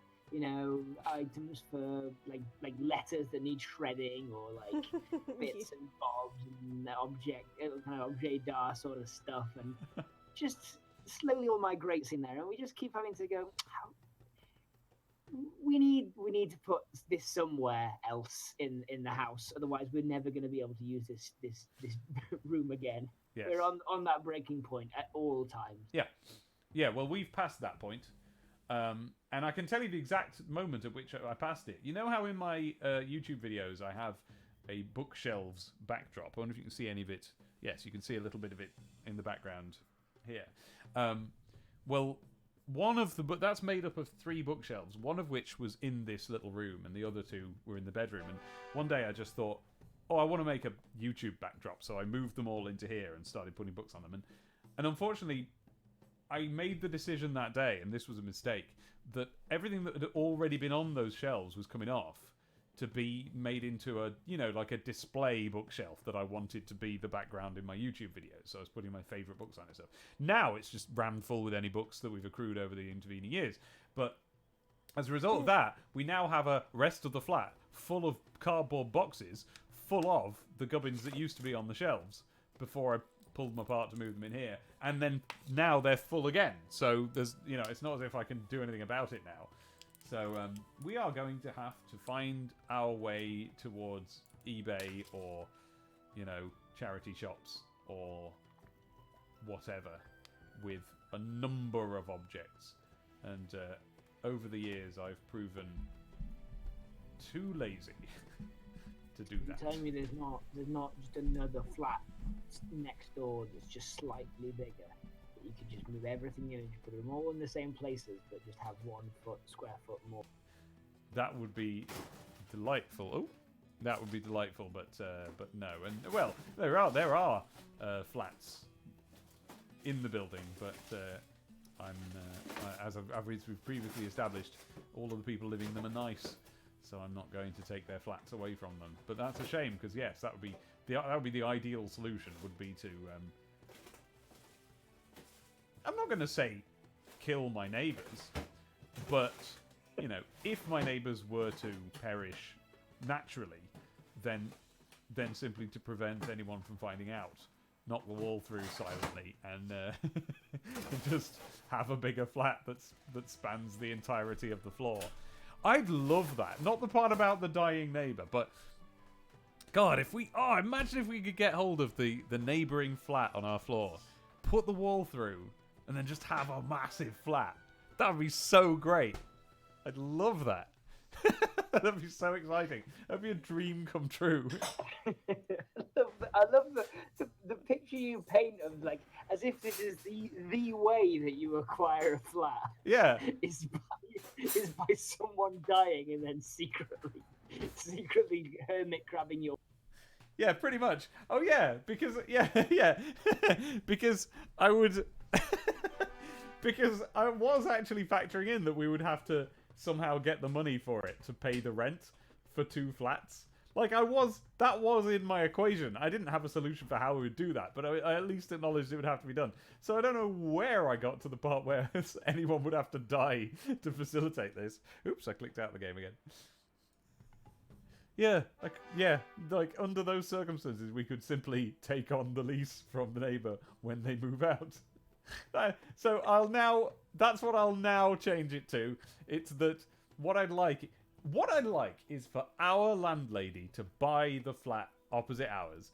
For the lovely person who lives in that flat, I don't know her very much, but she seems nice. I've no complaints about her, either as a neighbour or as a passing conversationalist. But for our landlady to buy her flat when she doesn't want it anymore, and put the wall through, and then we've got a massive flat. And that would be... And when I say a dream come true, I really mean it. I'm always dreaming. A recurring dream that I have is that I find the door in my flat that I've never noticed leads to a whole bit of flat that I've never known about before.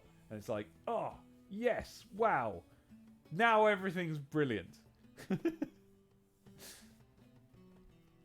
Yeah, Mickey Husky says, your room is like one of those Barney Bear cartoons.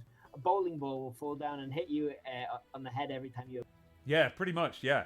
That's, honestly, it does feel like that, yeah, in there.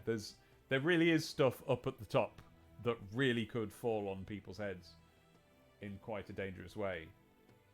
Do you know, I just realised something, that on these shelves used to be... Up on the top, there used to be a NES and a load of Mega Drive games and maybe other gamey stuff like that. And apparently I opted not to put them on there when I brought it all through here for my YouTube backdrop, and instead to stash them in a box.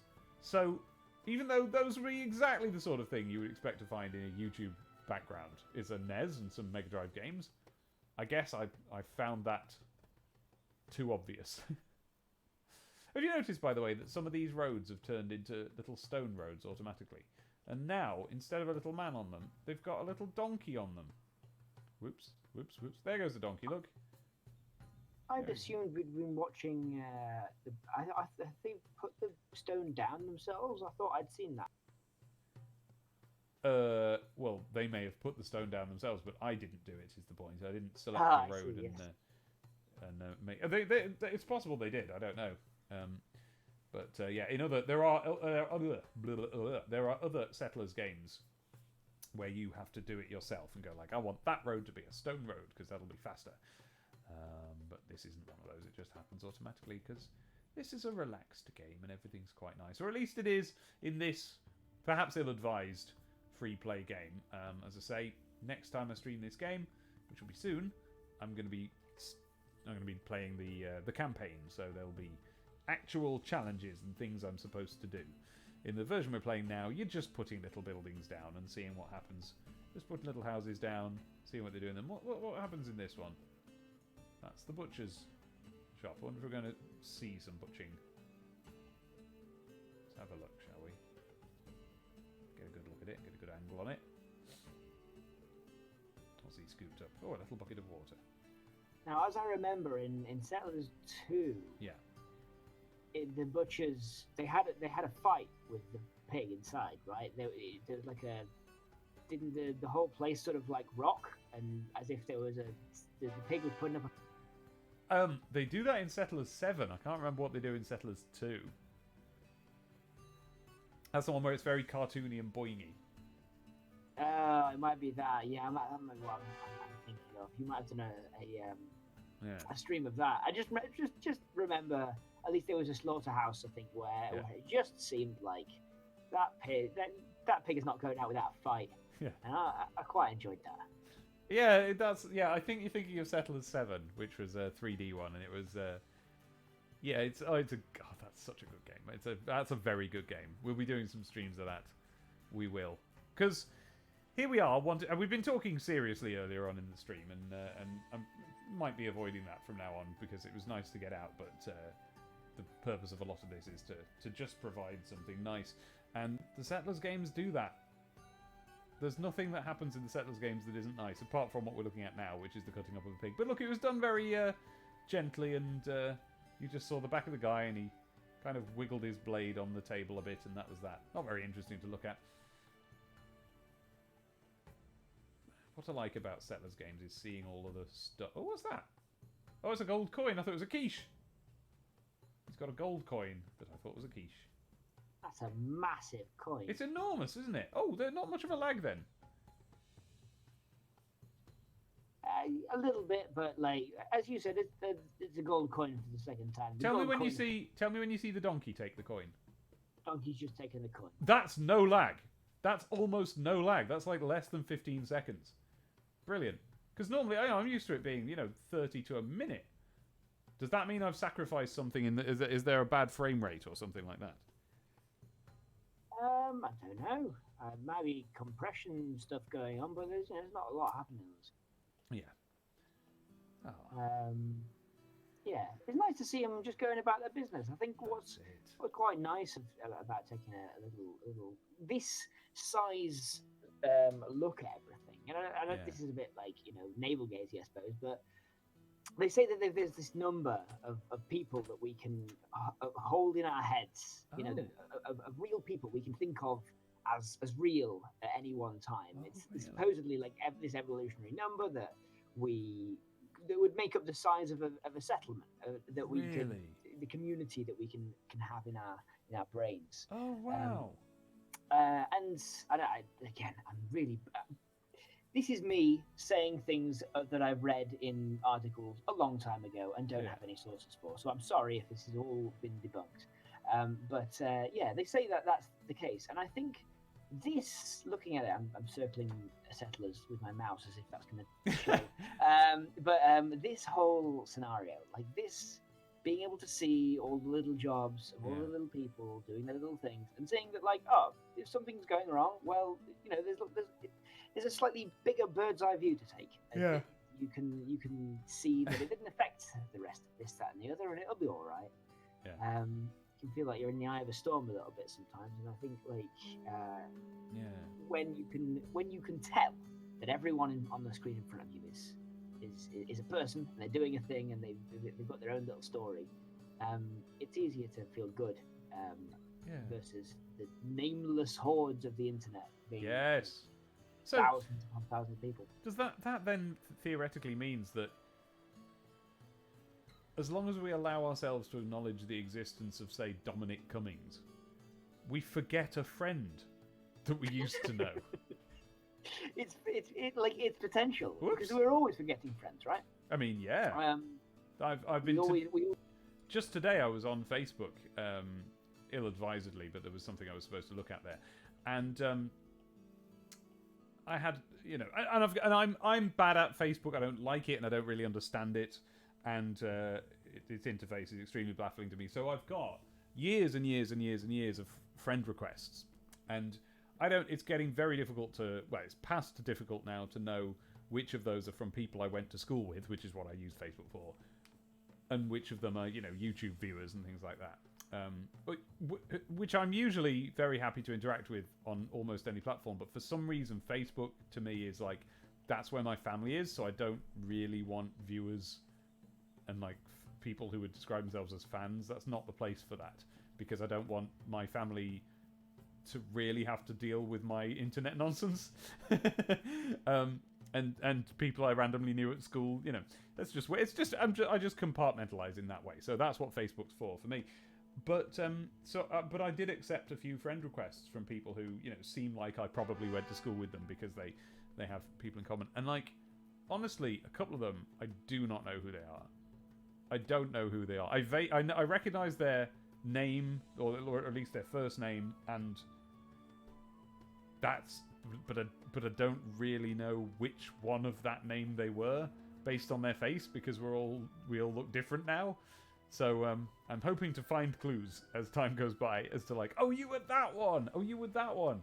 I think I'm there with one of the people that I was confused about. I think I do know who it is, but.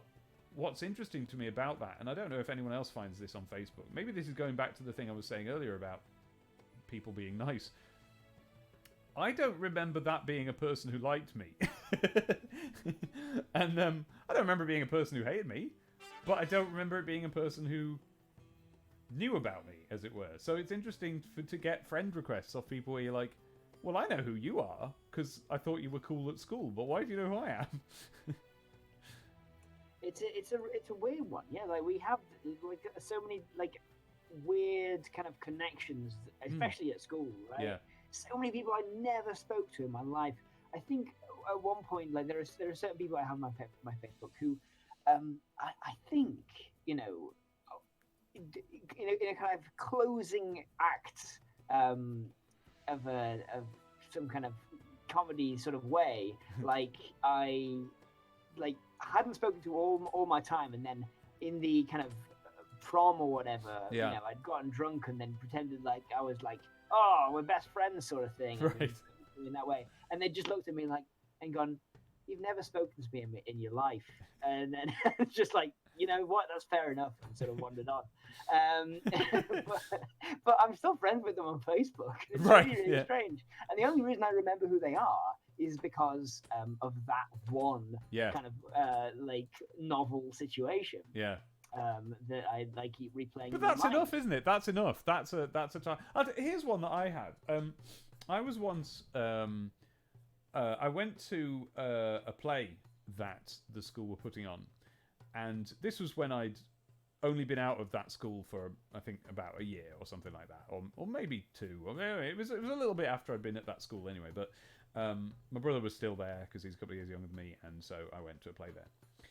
And someone was in this play who I was sat there the whole time going, who's that? I know you from somewhere. Why do I know you? And I never answered the question. And they're now on my Facebook. They're friends with various people I know. And I've never figured out, because it wasn't like, oh, you're someone I used to know and we were just friends or whatever. No, this was, I wasn't old enough yet to have forgotten anyone. So it was like, what is this memory? Why do I have a very clear memory of knowing this person, but only in one circumstance?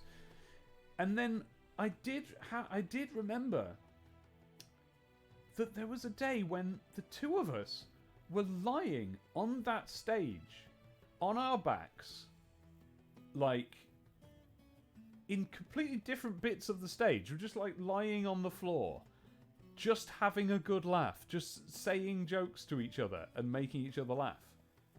And I was like, what? That's it. That's all I've ever excavated of that memory. It's like, what was that situation? Why was I lying on the school stage? Which, now, that was somewhere I was a lot, because I was a drama kid, you know, so I was in the drama group, and we were putting plays on all the time. That was normal. But I remember the other people who were in those plays, and this person wasn't. They weren't in any... We didn't have any groups in common. I don't know why we would be on that stage. I don't know why we'd be lying on our backs on the stage, not engaged in a group activity or anything, just lying down, arms and legs spread out, joking and having a fun time and having a laugh. And that was it. That was the solution. That was why I know that person. But, like, when was that? And why? And what? Never found out. That's a really lovely... Yes! Like, school age... Isn't it? Memory. Isn't it? And in this case, when I say school age, I'm talking sort of, you know, sort of 15 to 18. So, you know, like late teenage.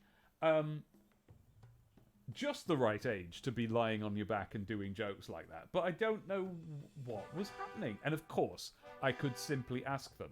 But it's been 20 years. That would be really weird now. I'm on Facebook with them. I could do it. But they won't remember. I don't remember. And it's a strange prompt as well, isn't it? Do you remember lying on your back? Yes. On the school stage doing jokes? Yeah, exactly. I would have to really think about how to word that. But also, I should just do that. Because, sure, I reckon I can now say I've been through the social awkwardness phase of my life. Like, there's no need for that. I was very social when I was a kid through to a teenager. And then just randomly, something about moving to another city or something, I just stopped being.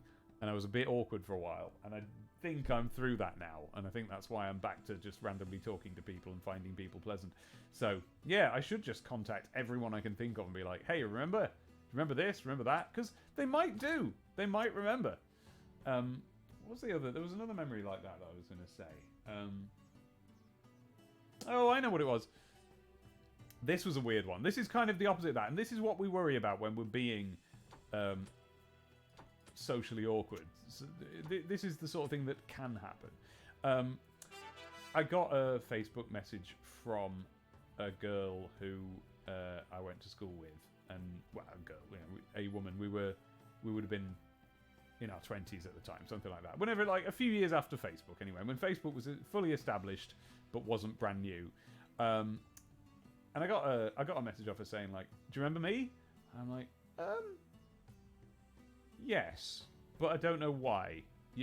Well, I sort of did know. Again, it was another one of these things where it's like, yeah, I remember that I saw you in passing because you were a member of the year that I was in at A-level. And presumably you used to hang out in the social centre where I did. But we weren't. I don't think we were mates or anything. Like, you know, maybe we had friends in common or something. I couldn't remember exactly what it was. Oh, cool. Cool. That's stamping out the coins. That's nice. And she was like, "Oh, I remember you. I always thought you were going to be a doctor or a scientist or something." And I was like, "Okay." And then I thought, "Am I being flattered here? Is there what's happening here?" And sure enough, a couple of messages later, it was like, "So, do you want to buy my products?" And it was it was probably an MLM or something like that.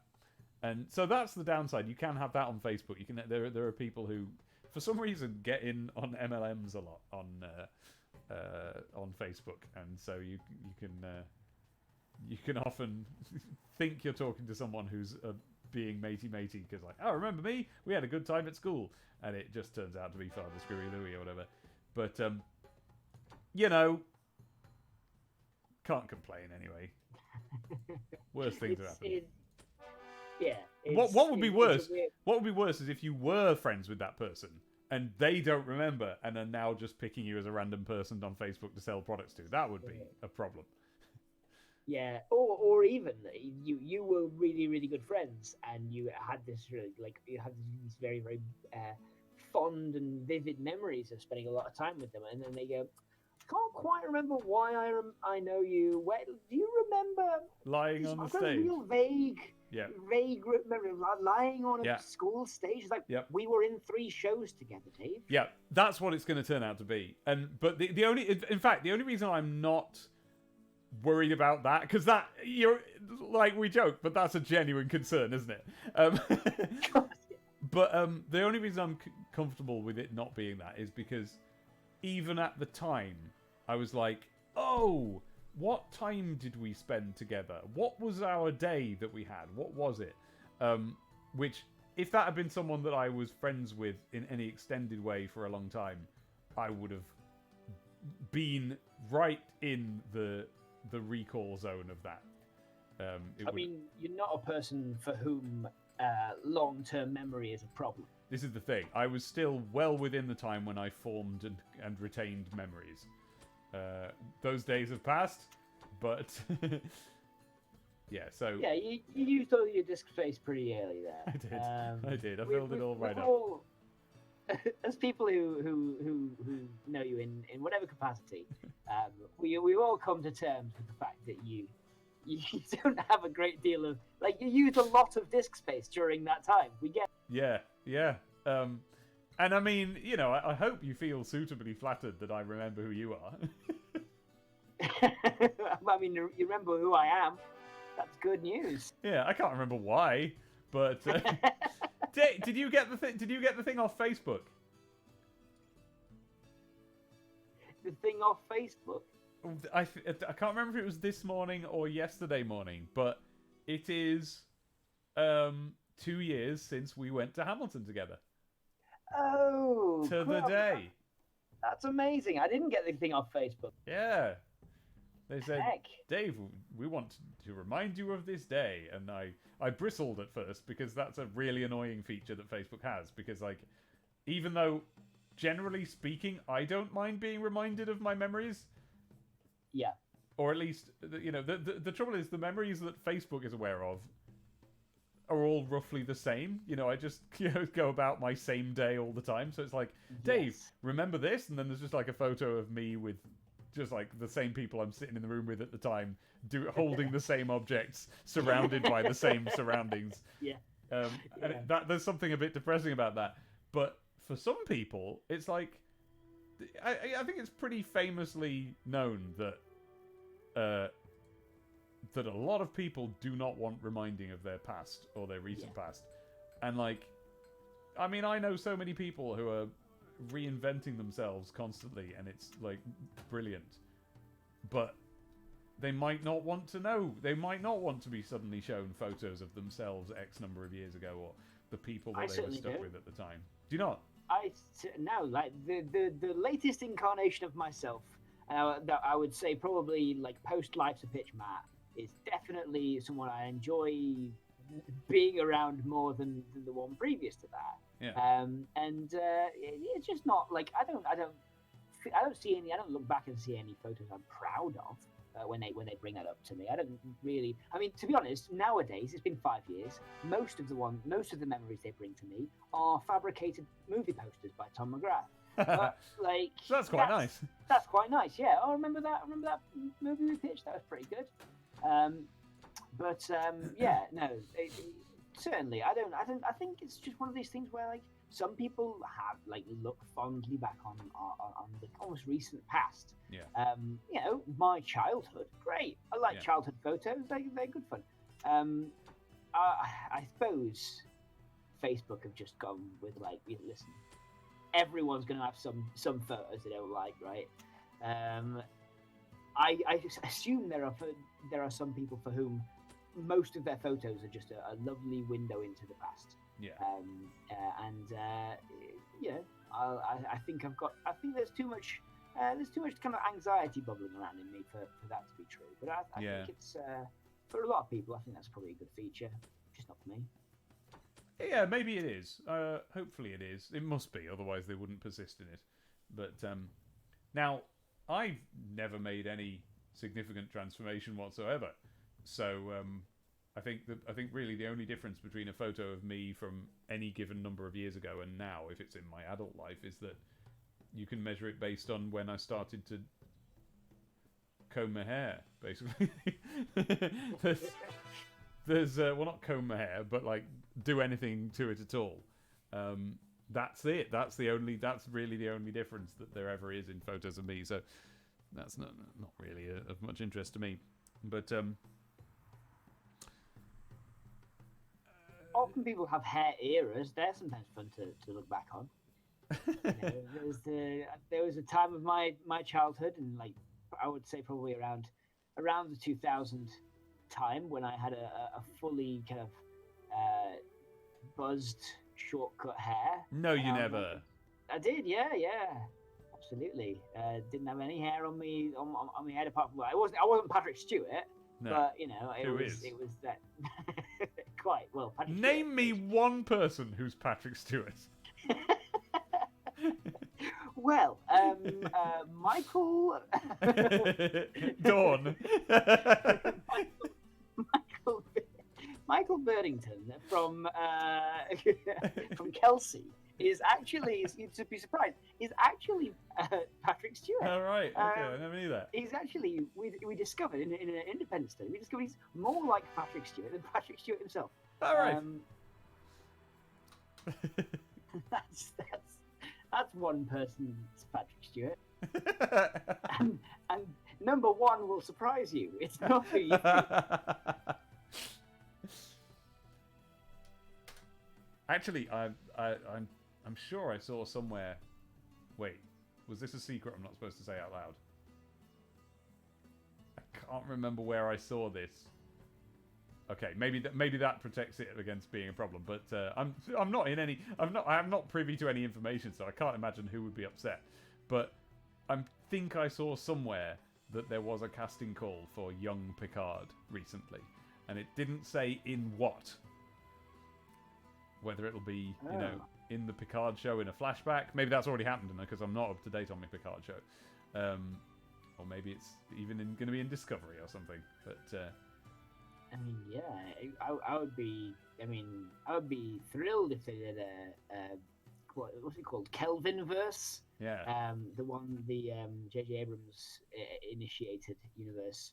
I'd like them to jump a few years into the future. However many it is, and do a next generation. See what goes on there. Well, I mean, I don't know if you've been watching Discovery, but they do quite a bit of jumping into the future in that series. They do it almost incessantly. I'd go as far as to say. Oh, really? Listen. I'm in a couple of Star Trek Facebook groups, and that's a controversial show. Yeah, certainly. It's I have a foot in both camps, because on the one hand I agree with the side that says that it's a fun show that's, it's different to how the 90s Star Treks were, but that doesn't make it a bad, and it's got Saru in it, who's really good, and it's got various people in it who are good to watch. And I agree with that, and then also I agree with the side that says it's absolute nonsense, just from start to finish. What on earth is it? What are any of them talking about or doing? Is it a different kind of what do they call it? Suspension of disbelief. You've got to do a different level of suspension. Yes, and the level that you have to do is like so 90s Trek is the way that works, and and we're currently doing a DS9 watch through, and I always, when I'm not watching DS9, I always think like, it's boring, isn't it? DS9, they're all just sort of standing around talking and like, but then when I watch it, I'm like, yes, this is great, and I love all these people, and it's fantastic. But the way they do it is they sell you on the reality of everybody here knows all about space stuff. They don't just know how to do their own job, but also if they start talking about how time travel works, for instance, they're all going to have a working knowledge of that, and they'll be able to come up with and float theories and solve problems, and everyone's really competent, and they're all grown up, and they're all, they'll deal with their problems, and like, there'll be conflicts, but then they'll get resolved and things like this. And that's how... And so even though there is wild, futuristic stuff in it, and people can, be a hologram that came to life because of a data breach on the holodeck or something, ultimately, the show sells the reality of that, or at least the sense of it. What Discovery does is it basically has just a load of nonsense people mucking about on a spaceship being idiots, and none of it ever makes any sense at all. And so, like, even down just like on an interpersonal level, there was a bit where one of the characters found out that another one of the characters was indirectly responsible for the death of their parents many, many years ago. And they flew into a blind rage and just started dramaing around all over the place and sort of crying and fretting. And like, that would be the sort of reaction you might have in real life. But because the situation was a Star Trek situation where it's like, well, yeah, but years ago, because of this situation, this happened. In 90s Trek, which was inherently sensible and sort of not serious but grown up in a way, they would have gone like, oh, I'm really gonna have to deal with that. I'm gonna need I need some time alone to think about this. I don't know if our friendship can survive this. In Discovery, they're immediately breaking windows. Like that's the difference. Yeah. Nobody's grown up in Discovery. Yeah, that's the thing. That's the great thing about 90s Star Trek. I mean, like TNG specifically, I know a lot of Star Trek. I'm not like I'm working on it. Okay. Anyways, but yeah, that's the thing that I always liked. I always loved that feeling of like, yeah, everyone has conflicts. That's fine. Yeah. But in general, they're sorted out by going to a counselor and sort of like having like the reality of the situation sort of like talked through with them, and then everyone around them hoping they can help them. And the reason that isn't boring, the reason that just seeing people talk through their problems with a counselor on television isn't boring, is because they're all really likable people. Yeah. The problem that Discovery has, some of them are likable people, but they also have plots that are completely incomprehensible. So, for example, have you seen any Discovery? None. Okay, so here's one of the plots in Discovery. The Klingons are in it, and they are very much bad guy Klingons, right? And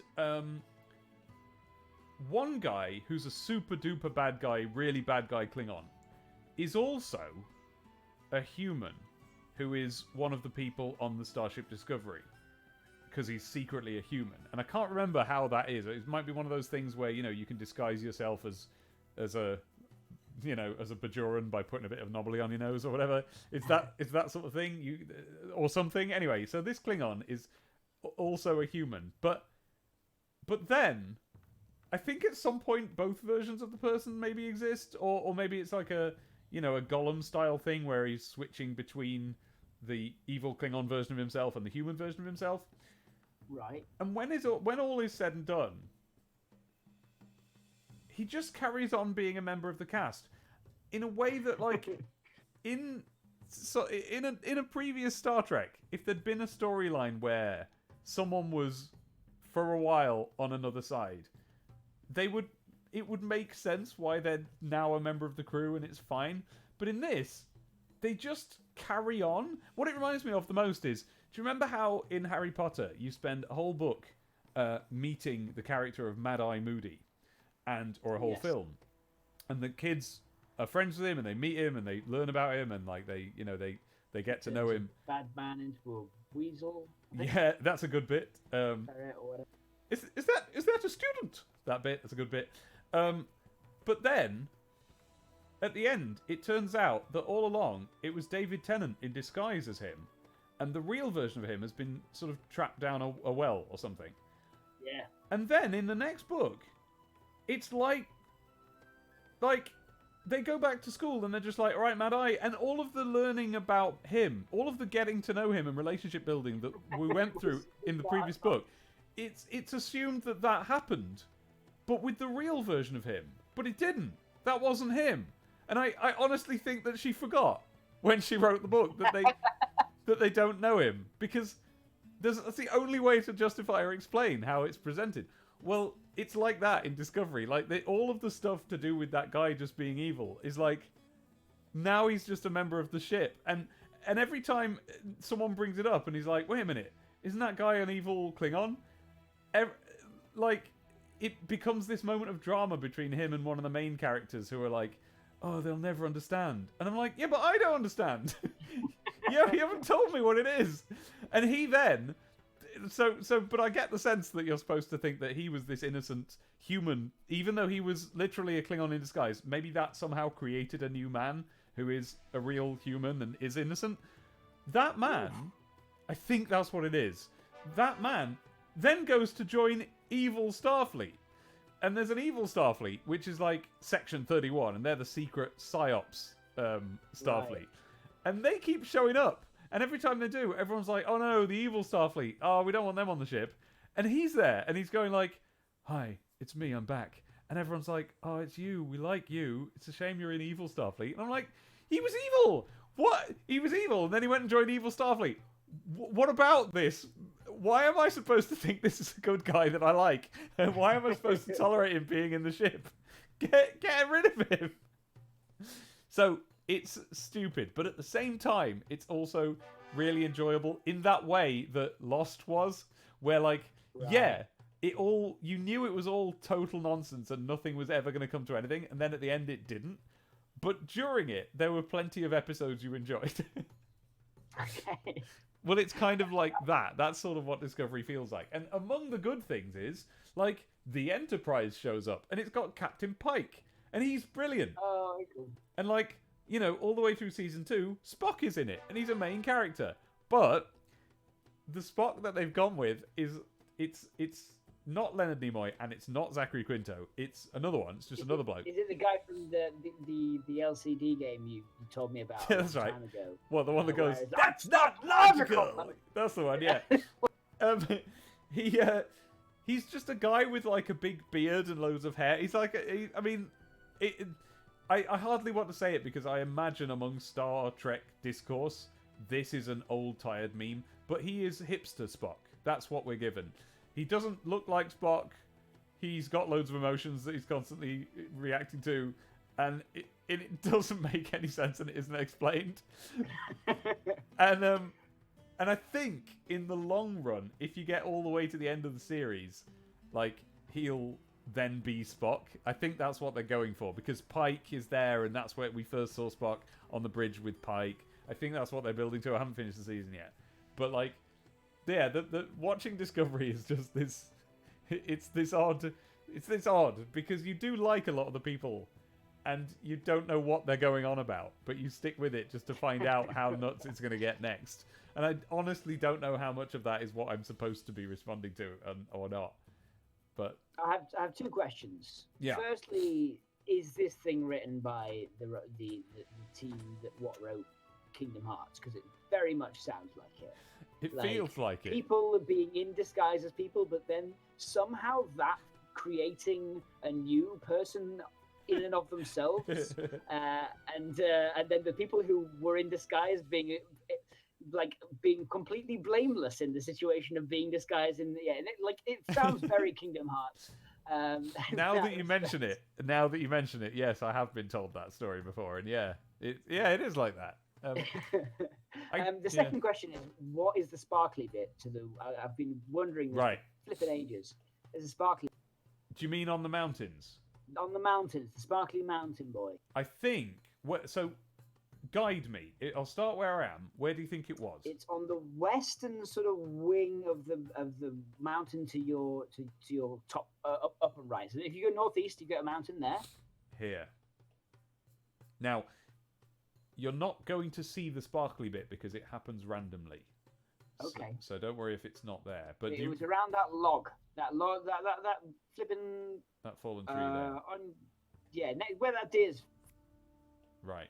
Well, I don't know, but I suspect what it means is that there's something to look for in this bit of terrain. So what you do is you put a flag down, you connect it up, and you send out a geologist to that flag. And you see what he finds there. Here he comes. He's got his little monocle in. And we all know geologists cannot reach their destination without a pre-dug path. No, that's the only way geologists can traverse terrain. Actually, I don't know if you do need a path. You need a flag. I don't know if you need a path. So he's now going to examine the area. And he's found some stone. Boring. But that's what it is. I think it's just. I think it might just be to remind you to check the mountains sometimes, because I think new players perhaps forget, and so there was just a prompt to make you have a look. Why has he got a black eye? Who? The geologist? Yeah, has he got his hand lenses? Has he got someone played a prank on him?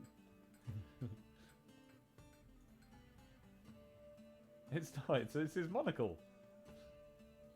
Oh, I see. Now it makes sense. He's got one of them hand lenses you can put on your eye. It's his hand lens, yeah. Yeah.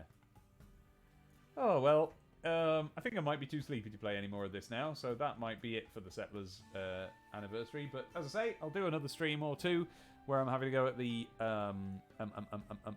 campaign, which has levels and difficulty and people that you have to fight and stuff. Actually, this level's got people that you have to fight. I wonder where they are. I don't find them. But that'll be another time. And then we'll move on to the next Settlers game, which is one of my 3 favourites out of the whole series ever. And the only other one we've had of my 3 favourites so far is 1. Unless you count that time that I did do a stream of Settlers 7, because that's one of my other favourites. There they are. Look, oh, they're really far away. Look, I've got a really big map, and they're all the way. There's me. There's my mountain. There's my sparkly mountain, and then all the way over to the east is the red team. Oh, they're doing well with their mines. They're doing quite well, actually. I think they're better at the game than I am. But then they may have been concentrating, which has always been my weakness. Oh, look at them. Look at all their lovely bendy twiddly roads. And their aggravating face thrusty walks. Yeah. Alright, I think that's probably going to be it for... And then, look, God, if I carried on settling this level, I'd just be able to go on and on and on and on forever. But at some point, you sort of lose the point of what you're doing because you're just filling up the land. Which used to be good enough for me when I was littler, but these days I want something of an aim. So we'll be doing that next time. Matt, thanks for coming on, keeping me company. It's been very nice. Thank you for having me on. I've quite enjoyed this. I feel a lot more relaxed. I mean, I've been playing Animal Crossing, so I feel quite relaxed. And I know you're not a fan. Sparkly. I'm not going to talk about now or anything. But I've been quite relaxed. But this is just. Yeah.